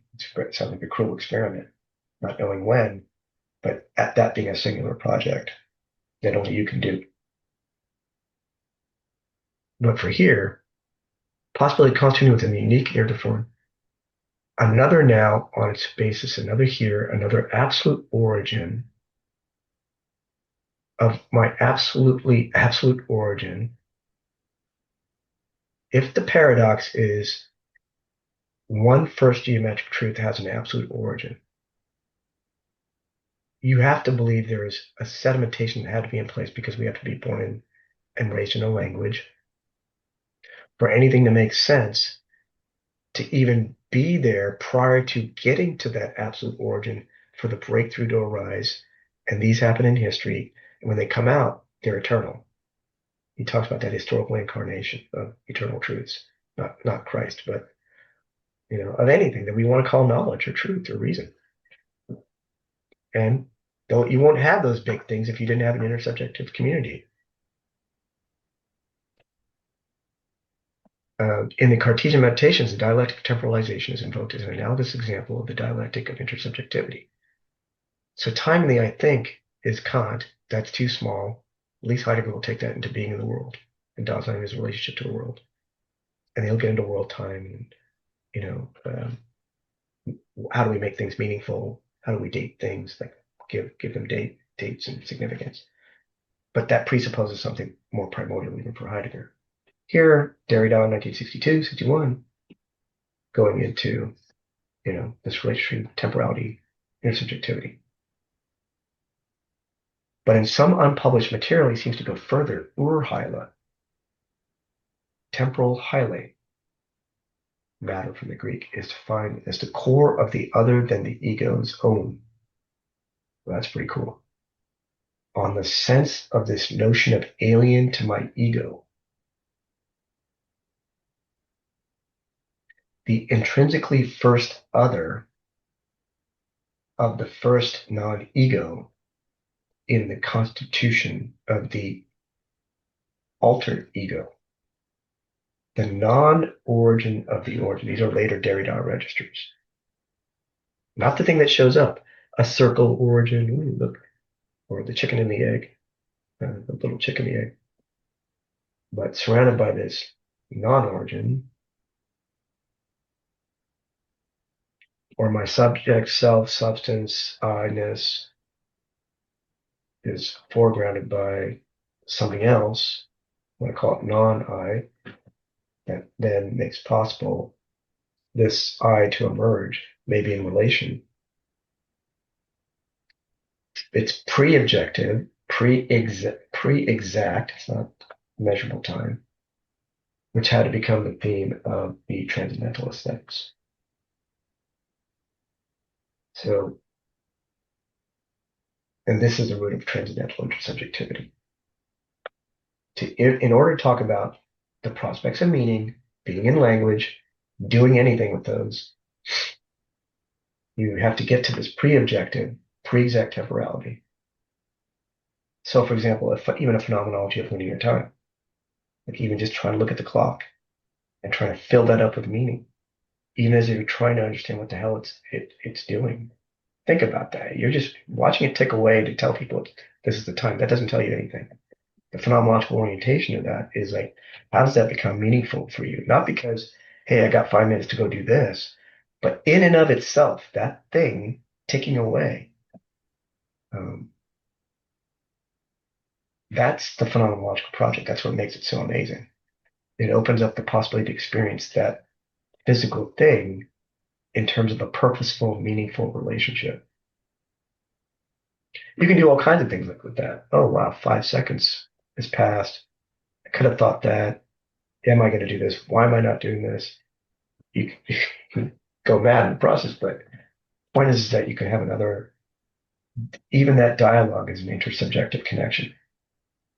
All egos beyond all possible difference can encounter, recognize, and understand also the identity of the concrete and the universal form of the living present.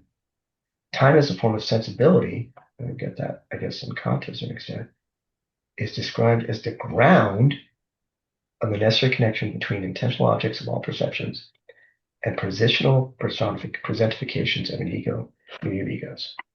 So once again, we have this, you heard a lot there, omnitemporality, pre-exact temporality, unique form of temporalization, ground, intersubjectivity. And let's leave aside this question of a living community of speech. In the Heidegger chapter, which we have to finish, section, Derrida is the idle chatter and just talking away unauthentically. But the proclivity for discourse to talk is the animal rational.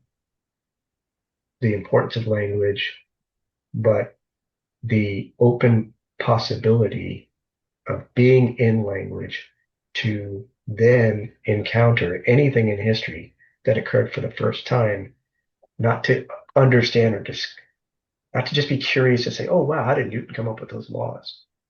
The phenomenological project is to say, how did that even become? If you want to go down the path of just saying, asking, how did Newton make it meaningful for him? What the hell drove that guy to come up with these things? He wasn't just writing for himself. He then thought he was discovering something to then be able to present to the world, like, hey, this is how the world works. For his time, he turned out to be right until Einstein came along.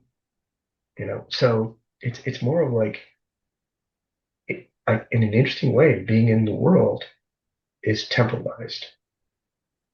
How it's temporalized escapes any single ego or self in the world because it's not psychological and it's definitely not empirical or linear time. Maybe that's a good way to just wrap things up and see how do you see connections between the texts? And we always come back to this first of all. And tell me how I got the Heidegger interpretation wrong. I'm waiting for Michael. Or what did you get out of the text? You didn't get it wrong. You didn't get it wrong. What? Or let's get Who your am I to say? reactions. Who am Who am I I to to say? say? Who am I to say? Yeah. I'm risking mistranslation here. So, Yeah. what did we So, get out of the text today? first of all, I appreciate the reference to the Kant materials because I think right here at the end, it makes clear, right here at the end of the Derrida text, it, to me at least, seems that from the perspective of the primordiality of time, that you've got a moment where Husserl, Heidegger, and Kant are all in alignment in terms of the question. And so that was super helpful to see. In reading Derrida side by side with Heidegger, the thing that strikes me in these two texts is how slow and careful Derrida is on the one hand to make sure that every single revolutionary thing he says about Husserl is the product of a really close reading of Husserl. So over and over again, he says, well, it's here. And here's the implication in terms of sedimentation or trace or language or Right. destruction.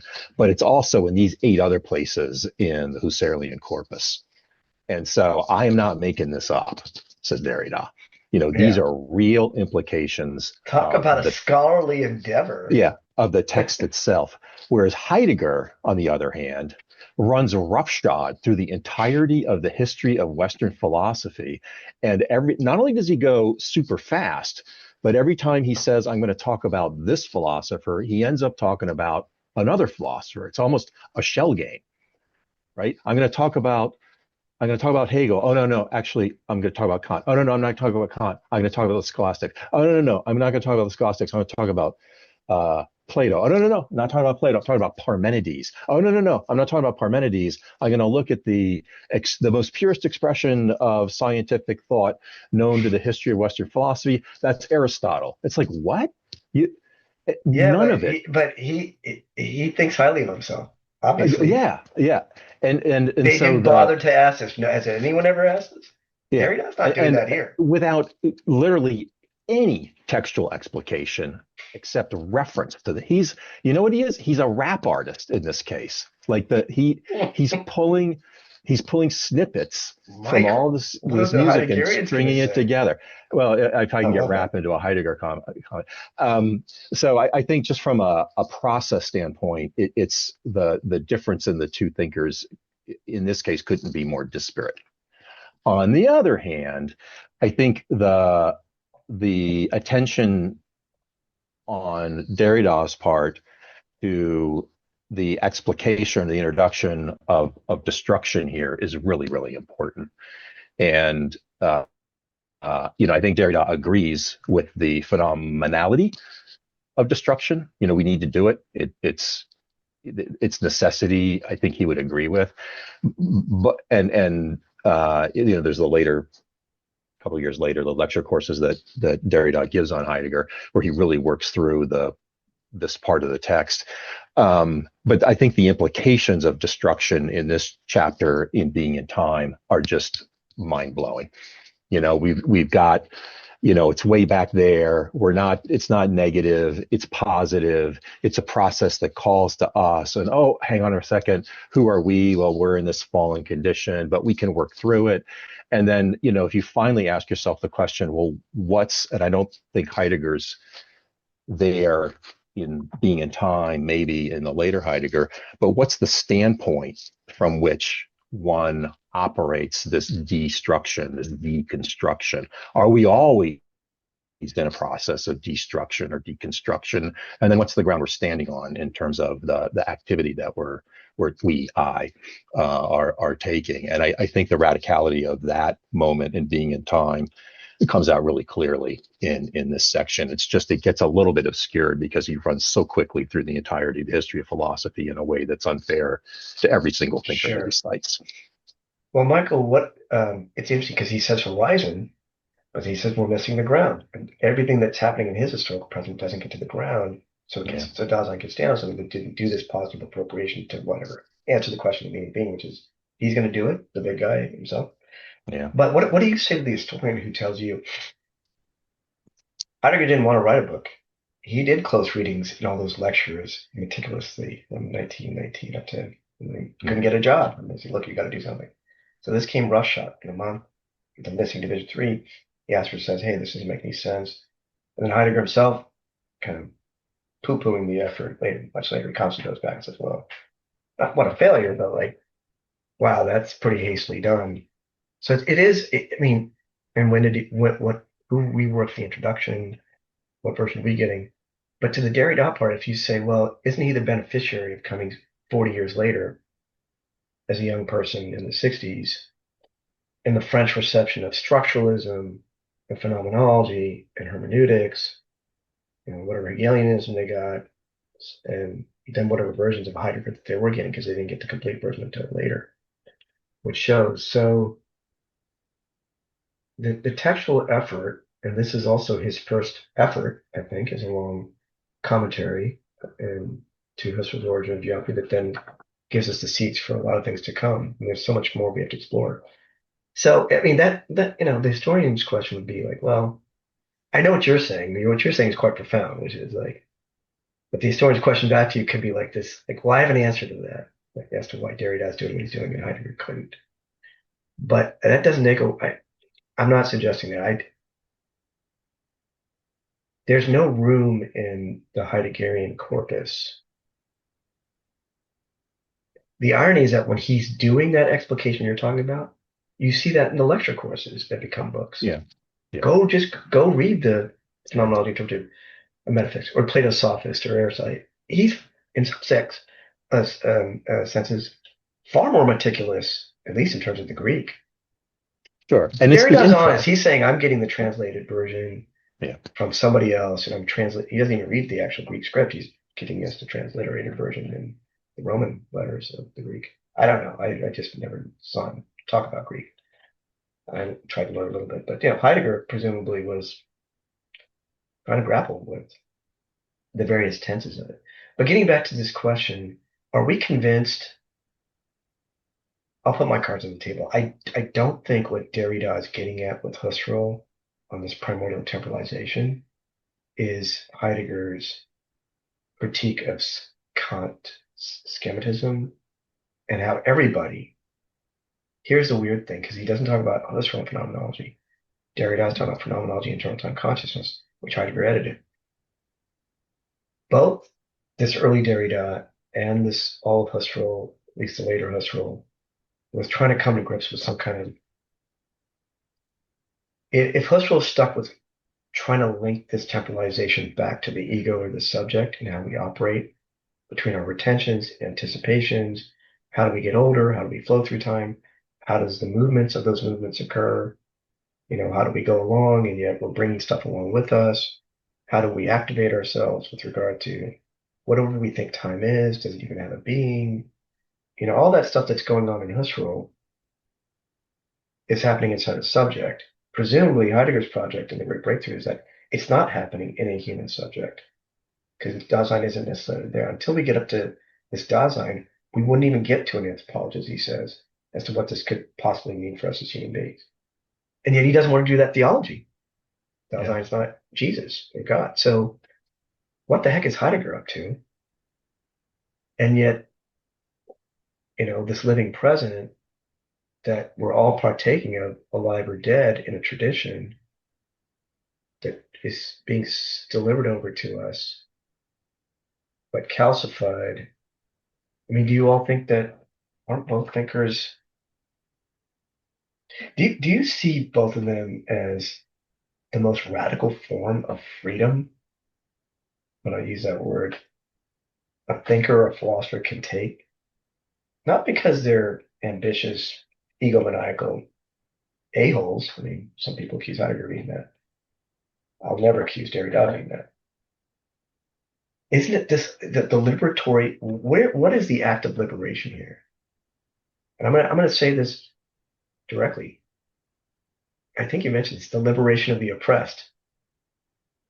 The loss. Yeah. Isn't this an act of the liberation of the oppressed? He's referring to Tran Tao, the Vietnamese Yeah. Marxist Yeah. phenomenologist. Yeah, that would That's be the amazing. obligatory reference to the far left that you have Well, to yeah, well, put into 60, your text. 61. No, but Yeah. perhaps the influence of that, who Yeah. brings in this, of course, about the revolution. I'm not trying to make the linkage too quickly to like the socio-political, but I'm just saying, is this not an act of liberation from entrapment or enclosure in a tradition? So yeah, but why the word liberation? There's all the other words, a freeing up, a desedimentizing, a setting free. Um, so what, and liberation has, to my ear at least, and I've been out of this for a good 20 years. So my reading list is, I've got a big gap between today and 20 years ago. But to my ear, that's Gutierrez and liberation theology and the entire tradition Martin Luther of, King, yeah, even Martin Luther King, though he wasn't perhaps as well read as some. Here I go. Heidegger's a rap artist. Martin Luther King Jr. is not well read. But but why that word liberation with all of its socio-political overtones for us today? I'm not disagreeing well, with it, but or dead. or that. I don't know. I think those guys felt stifled. Hmm. It's obvious Heidegger did. Oh yeah, yeah, yeah. Yeah. I mean, No, so but I'm good setting Derrida comes three. out swinging sometimes. The Yeah. silliness of the empiricism of the time, Oh yeah. remember? Yeah, Or yeah, the history of ideas.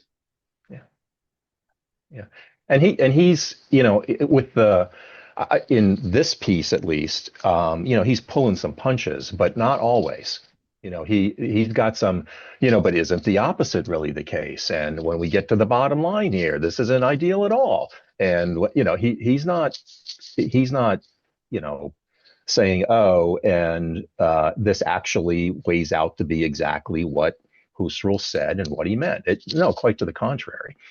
He's identifying any number of opportunities or possibilities that are not expressed in Husserlian language, and certainly don't seem to me to be, Husserl's uh, direction. It seems to me the a historian of ideas looking at Heidegger and Derrida can say, okay, here's Husserl first, 1900, 18, 1919, especially the logical investigations, that's 1900. Here's Heidegger, Being in Time, 1927, and here's 1961, Derrida. Although the 53, I was asking Paul about the actual master's thesis, which is a 100-page text on Husserl and genetic phenomenology.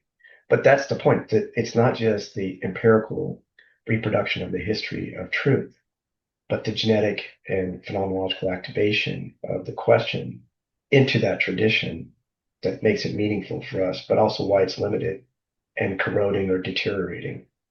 And Heidegger's saying that we're falling to the tradition, but the tradition is already this deteriorated thing that maybe he wants to re-enliven. Yeah. So, but it's weird that Husserl's here in chronological time, then Heidegger and Derrida. Sorry, we should do left to right. But Husserl is between Heidegger and Derrida. Yeah. That's the weird thing, not just because this is a late work, The Crisis, but this is a young guy in the early 60s taking up this Husserl that Ricoeur had done and Levinas and many others in French context, bringing phenomenology alive in that French way that's so special and unique. Yeah. Yeah. The historian question for me would be on Derrida, anyways, is what's going on here really? Has he been reading Heidegger in the German all along and not say anything about it because nothing's been published heretofore, and I don't think that's what's going on. Or is he reading Husserl really carefully with all of the resources that the French academic system can bring to bear, despite the prejudices that he was shown. And he arrives as a result of that really careful reading of Husserl at the same place that Heidegger is when he writes Being in Time. Mm. So It's that once, uncanny. yeah, Yeah. once Derrida turns the page and says, okay, let's start reading this guy everyone's been talking about, this Heidegger guy, a little bit, If he could have and started with all of what was available for Heidegger first instead of diving into the yeah, Husserl. yeah, But the reason I situate the Husserl between them, to get back to our kind of philosophical discussion, both Heidegger and Derrida are suspicious. See, Heidegger thematizes this question of the traditional notion of linear time. Eventually, the later Derrida is going to say that, look, does this even exist? This vulgar and authentic notion. This has always been the mystery.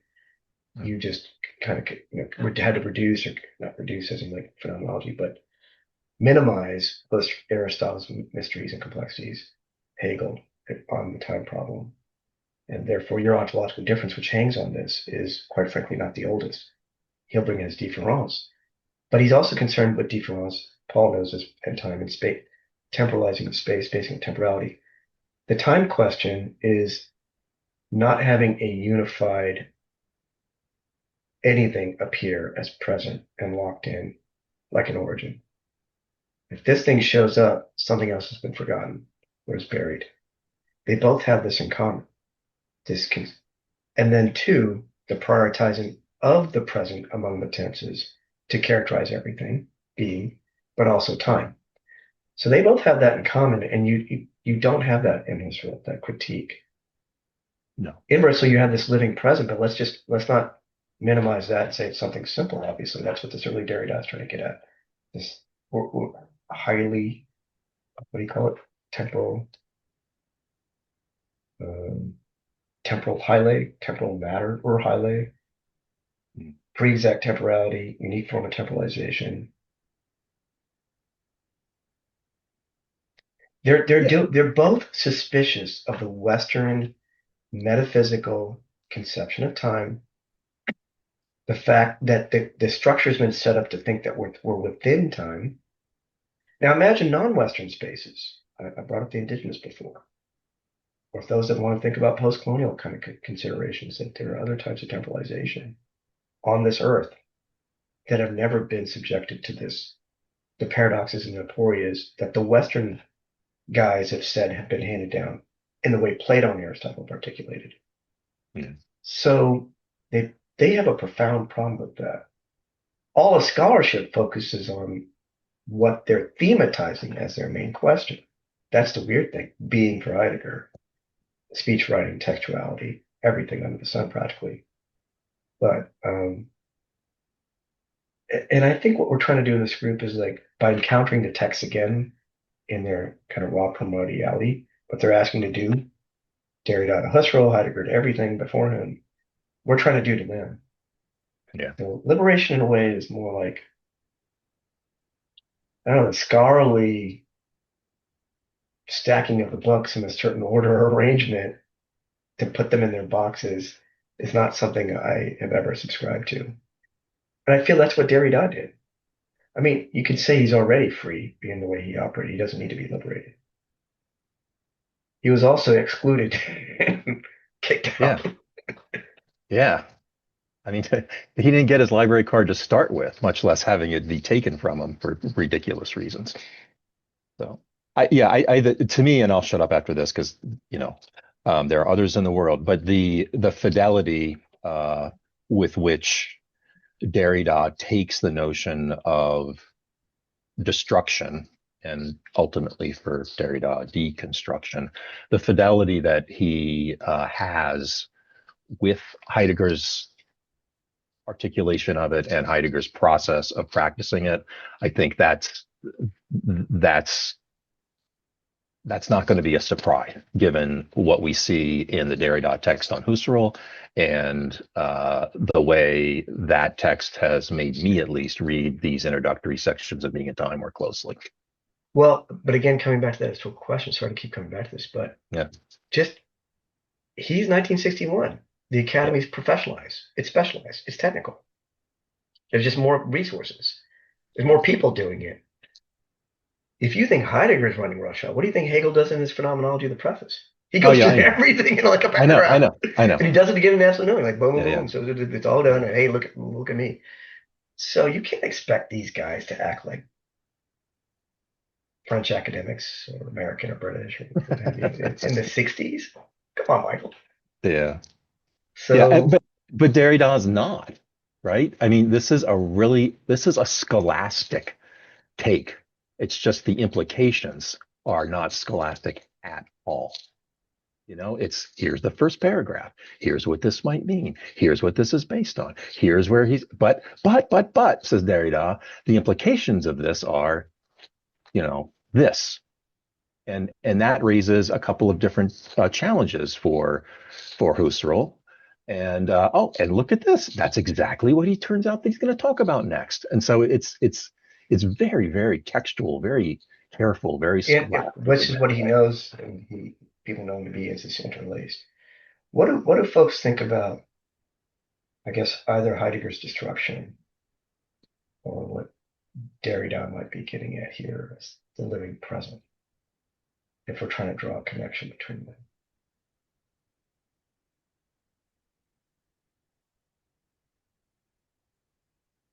How has this section 6 been going for you? Is it giving you some, does it give you a sense that Heidegger's separating himself now pretty clearly from everything?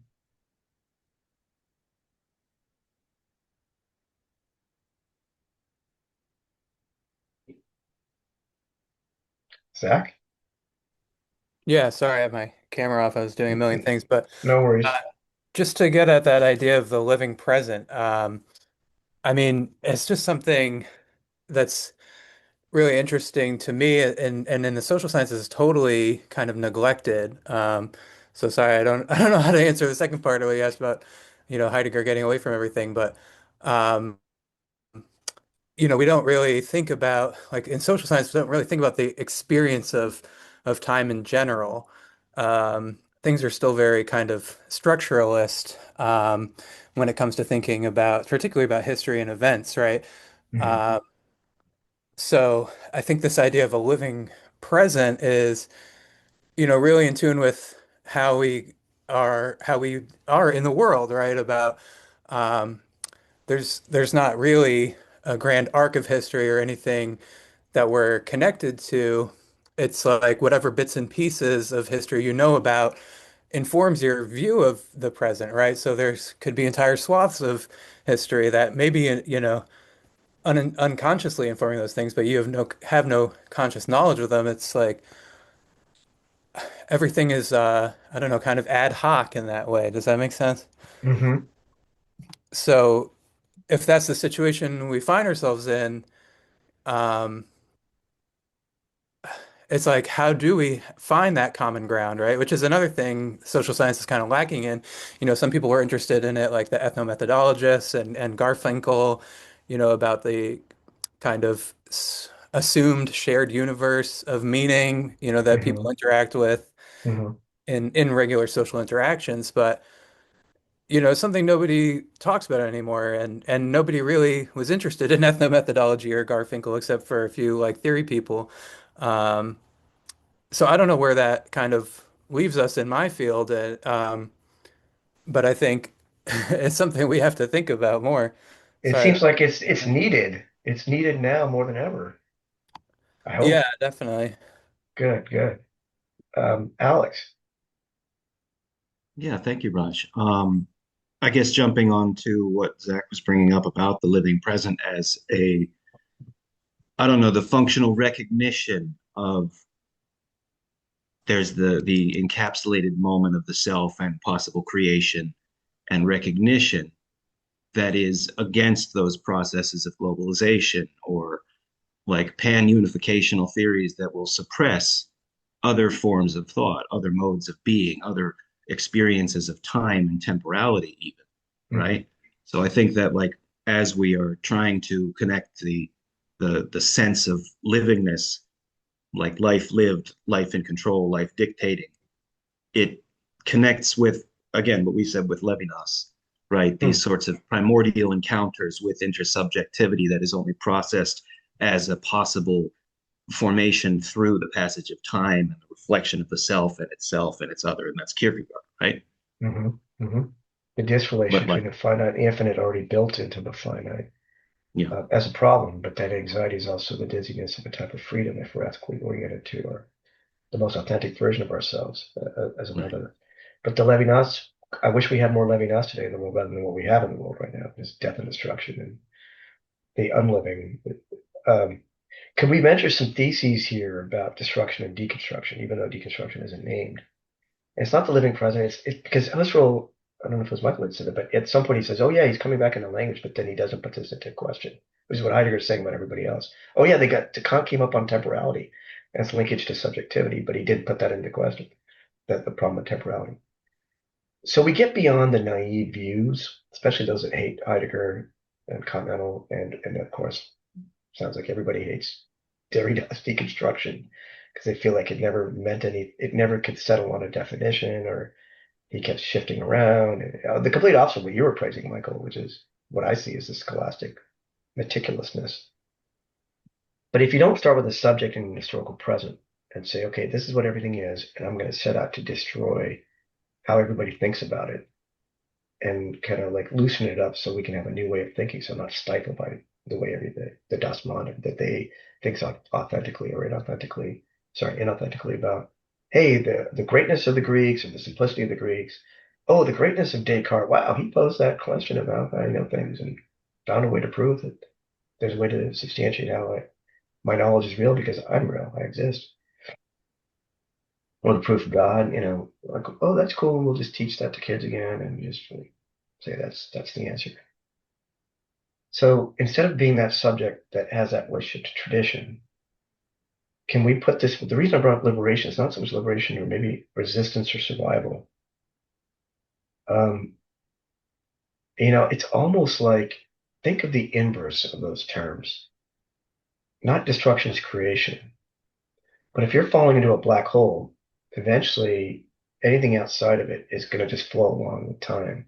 You cross that event horizon, you're going to apparently get infinitely dilated to the point where time is just going to slow down to what appears to the outside world as a standstill. Nobody knows what the hell is happening to you because you're obviously not witnessing what that person, and let's assume they're dead or dying. But they are being sucked into this singularity, this absolute compression of everything that exists into a non-point.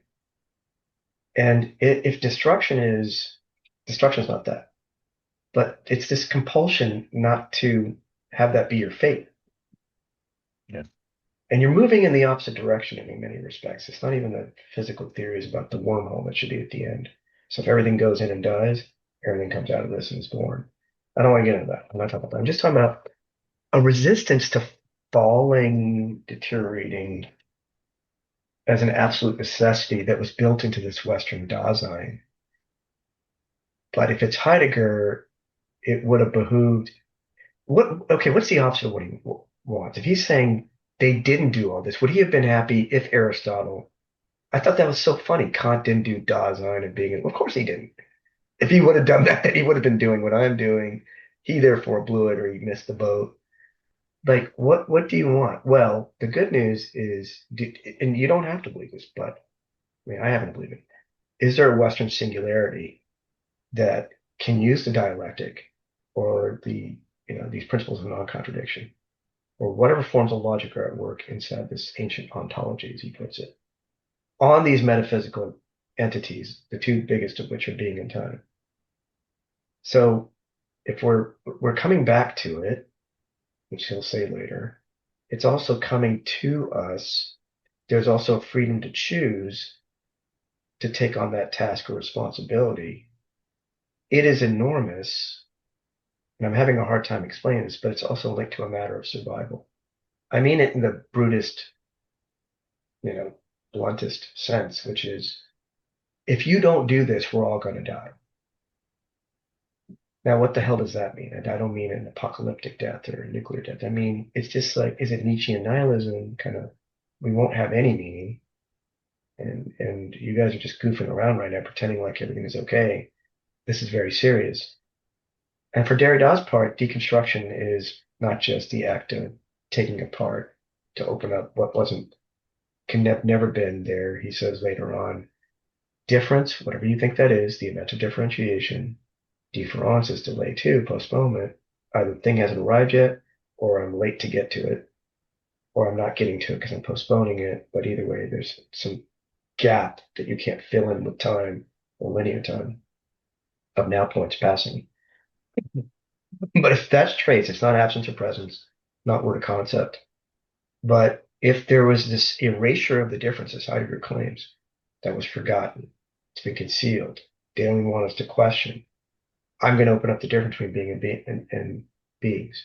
I got to locate a being that's kind of like beings, but it's not, it's ontic, but it's ontological. Dasein. It's going to question this and live with that difference and push it as far as it can go because no one's attended to the problem of the mystery of time.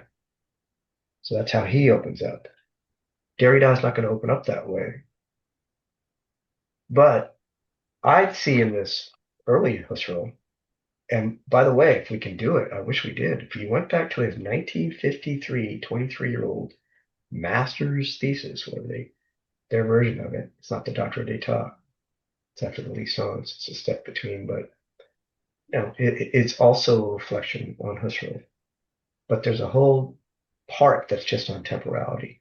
It's pretty mind-blowing. It's, as a young guy, being institutionalized by a very famous Hegelian translator interpreter, Hippolyte, who wrote the thesis. It's about as clear as you get because he was forced to be clear. And of course, he never wrote that away. He says in the 1990 preface, which finally came out like 40 years later, the French translation, we got the English in 2000 something.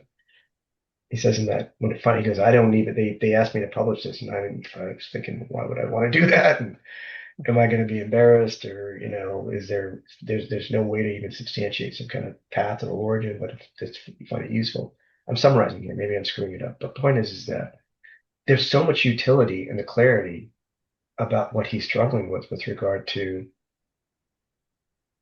what's going on there. From what I can tell, is that you need to presuppose time in order for the subject to be activated to think about time. That's your vicious cycle. Let's break it. If you do that, you're going to turn yourself into some other that you don't want to probably meet, because that's very uncanny to say you need that thing to constitute you, and yet you're using it to constitute everything else, including time. Then I don't know what a paradox or aporia could be.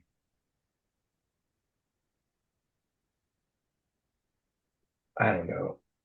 You can come up with a bunch of different things that don't work, but if you really want to write a scary movie and you're writing about a character that's being chased by some monster and is gonna die,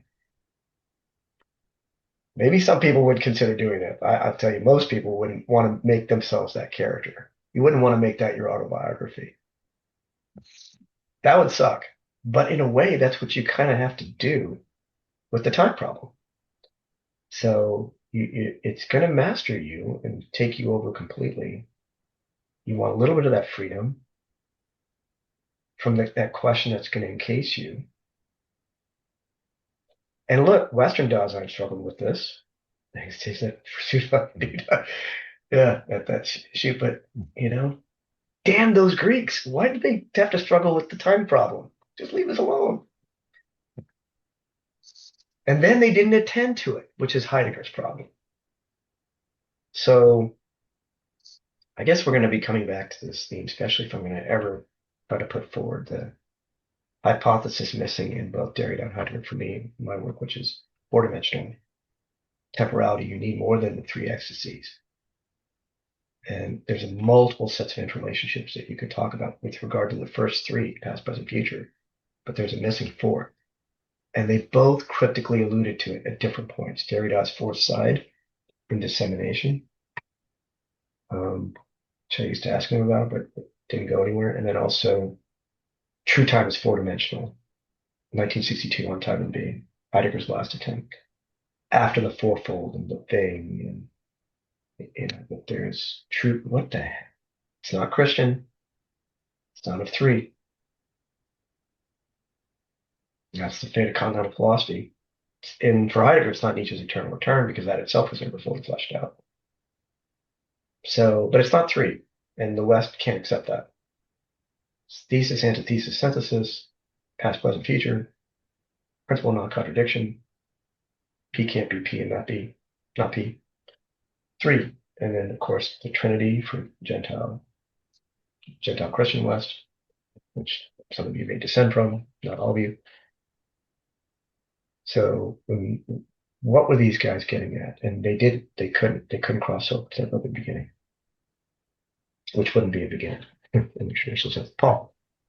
No, the horror story that you just sort of imagined, I think, has already been written by Edgar Allan Poe. It's called William Wilson.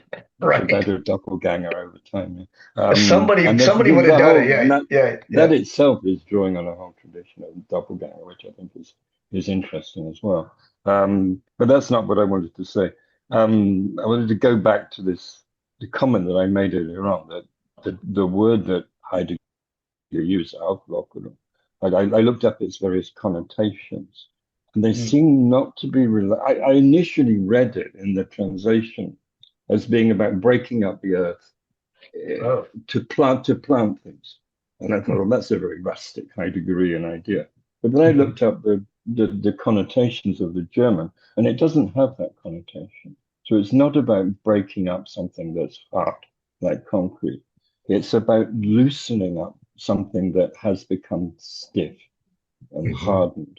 And is it like a pulled muscle? So it's like a massage, in fact. A massage. And I was thinking of this sort of shifting the metaphor from breaking up or breaking down to this idea of smoothing out, loosening up. And then I think that's a much better idea of what Derrida means by deconstruction. It's not destroying anything. Obviously not, because he's very much, he always emphasizes that it's not about that. It's not about breaking out of something, but it's not about breaking something down to its minimal components in an analytical sort of way either. It's about loosening up things that have become stiffened over time. And this is why when he has a binary opposition, he's not saying you can get outside of that binary opposition, but he's loosening it up so you can see the parts of it as being detached. He's breaking down the hierarchies and the sedimentation which have Sure. accrued over time. The binary opposition is And a this kind hierarchy. of loosening, I think, is a very, and then we can think about freedom not in terms of liberation, as if we're suddenly free at last, but in terms of a loosening up so that it's possible to intervene in an interesting way. Right. And this links up to Kant's idea of freedom, which is a sort of freedom to be constrained by the law. I mean, that's sort of atrophied in a way as well. But I think Derrida's trying to work out an idea of freedom, which is based on constraint by loosening it up. And that's what he means when he uses this term free play, which he uses a lot throughout his work. Sure, which will come, of course, later, free play, and not just the jouissance of Lacanian. But here's the Heidegger. I brought up the text, loosened up, dissolved, and then you're saying that the German term, like it's just a loosening, smoothing. I mean, he uses various It's words. not the hammer to the, as you said, to the concrete, but this is it the very It's like a sort Gezeitigen? of softening up of something that's become hardened. Well, it sounds like the commitment by both thinkers is to by committing to paradox and aporia, which would presumably be knots and trats and just the incommensurable that can't reduce to a solution, can't synthesize things, the traditional idea of a dialectical synthesis. It's freeing up movements, and that's a type of it's a freedom, not the Kantian comparative, but it's the freeing up of movements so you can at least try to swim, No, it's and you're not going time. to It's sink. freeing up time. And it's free, and if time is anything, it's a freeing up of that which allows us to be, which would be more sounds more Heideggerian. On the Derridean sense, it's just or Gelassenheit release, allowing something to be what it is. That's too Heideggerian for Derrida. It's too classically about centralizing the motif of being. At least writing and reading, as he says, they partake of each other. And the polysemic, to use the language, he says in Dissemination, Plato's Pharmacy. Don't forget that the poison is also a type of remedy, but you got to allow for it. You got to allow for that potentiality for the imperfection that you want to have the courage to see face to face. Because in this way, you're not lying. That's good. So let's try to be honest with each other. He's the most honest person in that regard, not the guy that obscures or relativizes or destroys truth or says text has no meaning. All the accusations against him. Let's think of all the opposite of that, which is at And you have least, to free it up. The pharmacon's a good example. yeah. Like the pharmacon means both poison and medicine. And if And you you don't, atrophy why it on either choose? side, you go astray. Why choose? If Why are you're you forced to choose? Why are you Yeah, constrained to exactly. choose? Why are you forced to choose? And that means people are in this double bind where they're either completely following Western medicine, thinking there's a cure for everything, To use the or analogy. they go the anti-vax route and they say, "Oh, medicines are poison, so I'm not going to do any medical treatment." And it's precisely because we're That's not a great aware of this application. loosening up of the two. We can have both at the same time. Derrida, you got to give him up to him. His innovation is to identify in the Western tradition the hierarchy of speech over writing. And he shows us the proof. He takes us to Socrates, who didn't have some nice things to say about writing through Plato, up to Rousseau, and then eventually Levi-Strauss in the field, talking about ethnomethodology. That's what happens in grammatology. So something's going on in this hierarchy, as you put it, Paul. And it's nice. Not to invert it. He's always said, I'm not just trying to upend it. The Freirean problem, the oppressed is not just going to become the oppressor. It's overcoming the binary. Maybe having another way of receiving and sharing and being with one another in knowledge. So we're coming To up me, at, what's that? I just wanted to say that overcoming the binary is ingredient to the process of destruction. In Derrida is helping me see that in Heidegger, whether Heidegger ever spit it out that way or not. Overcoming the binary is the ingredient Yeah, to it. it Well, which is is what he did. ingredient to destruction. Yeah, And that's this question of the positive. It's interesting. yeah, He's never going to say bury the past into nullity, Nichtigkeit. This is not the purpose of destruction. It's positive. If there is a negative function that remains unexpressed and indirect, it's not my intention. Well, we have more to go. We did a lot, and thank you as we move forward. What this does mean is that the next session really has to continue with section 6. And I think just so we're all on the same page, we're going to have to pick up where we left off with Kant. I'll just show you what that is before we close. If you want to just kind of look ahead, we're going to get back to temporality, Descartes, and then taking this briefly through the history of scholasticism. The last page here before the whole thing ends is about language, and again, back to this problem with Anwesenheit and presence and being. So language and presence and being, and then of course if it was Kant, the main issue. So Kant gave us schematism, at least gave us the linkage to what it means to be and to exist and to as a subject in the world. But that's ontic because he didn't question the traditional notion of time, and he didn't build an analytic into the very being of this thing called the subject that he's trying to explore. Aristotle, you may not start out with a subject, but you get innocently the articulation of the first paradoxes and aporias of how to think about time with no resolution. And he says naively, which you kind of have to appropriate again in a positive way, because he doesn't link it back to, at least in that moment, the question of being in the physics. He's talking about time, movement, and change, but we don't get to the metaphysics on being and substance. So who's going to try to link the two? Presumably Heidegger. Okay, so that's what we got to do in the next section. And thank you for joining me. This is always great. I hope this is a good use of our time. It allows me to survive, so I have to thank you. Just think that way. Thank you, Raj. Thank you, Thank you. everyone. Thank you. Thanks. Take care, everybody. Bye-bye.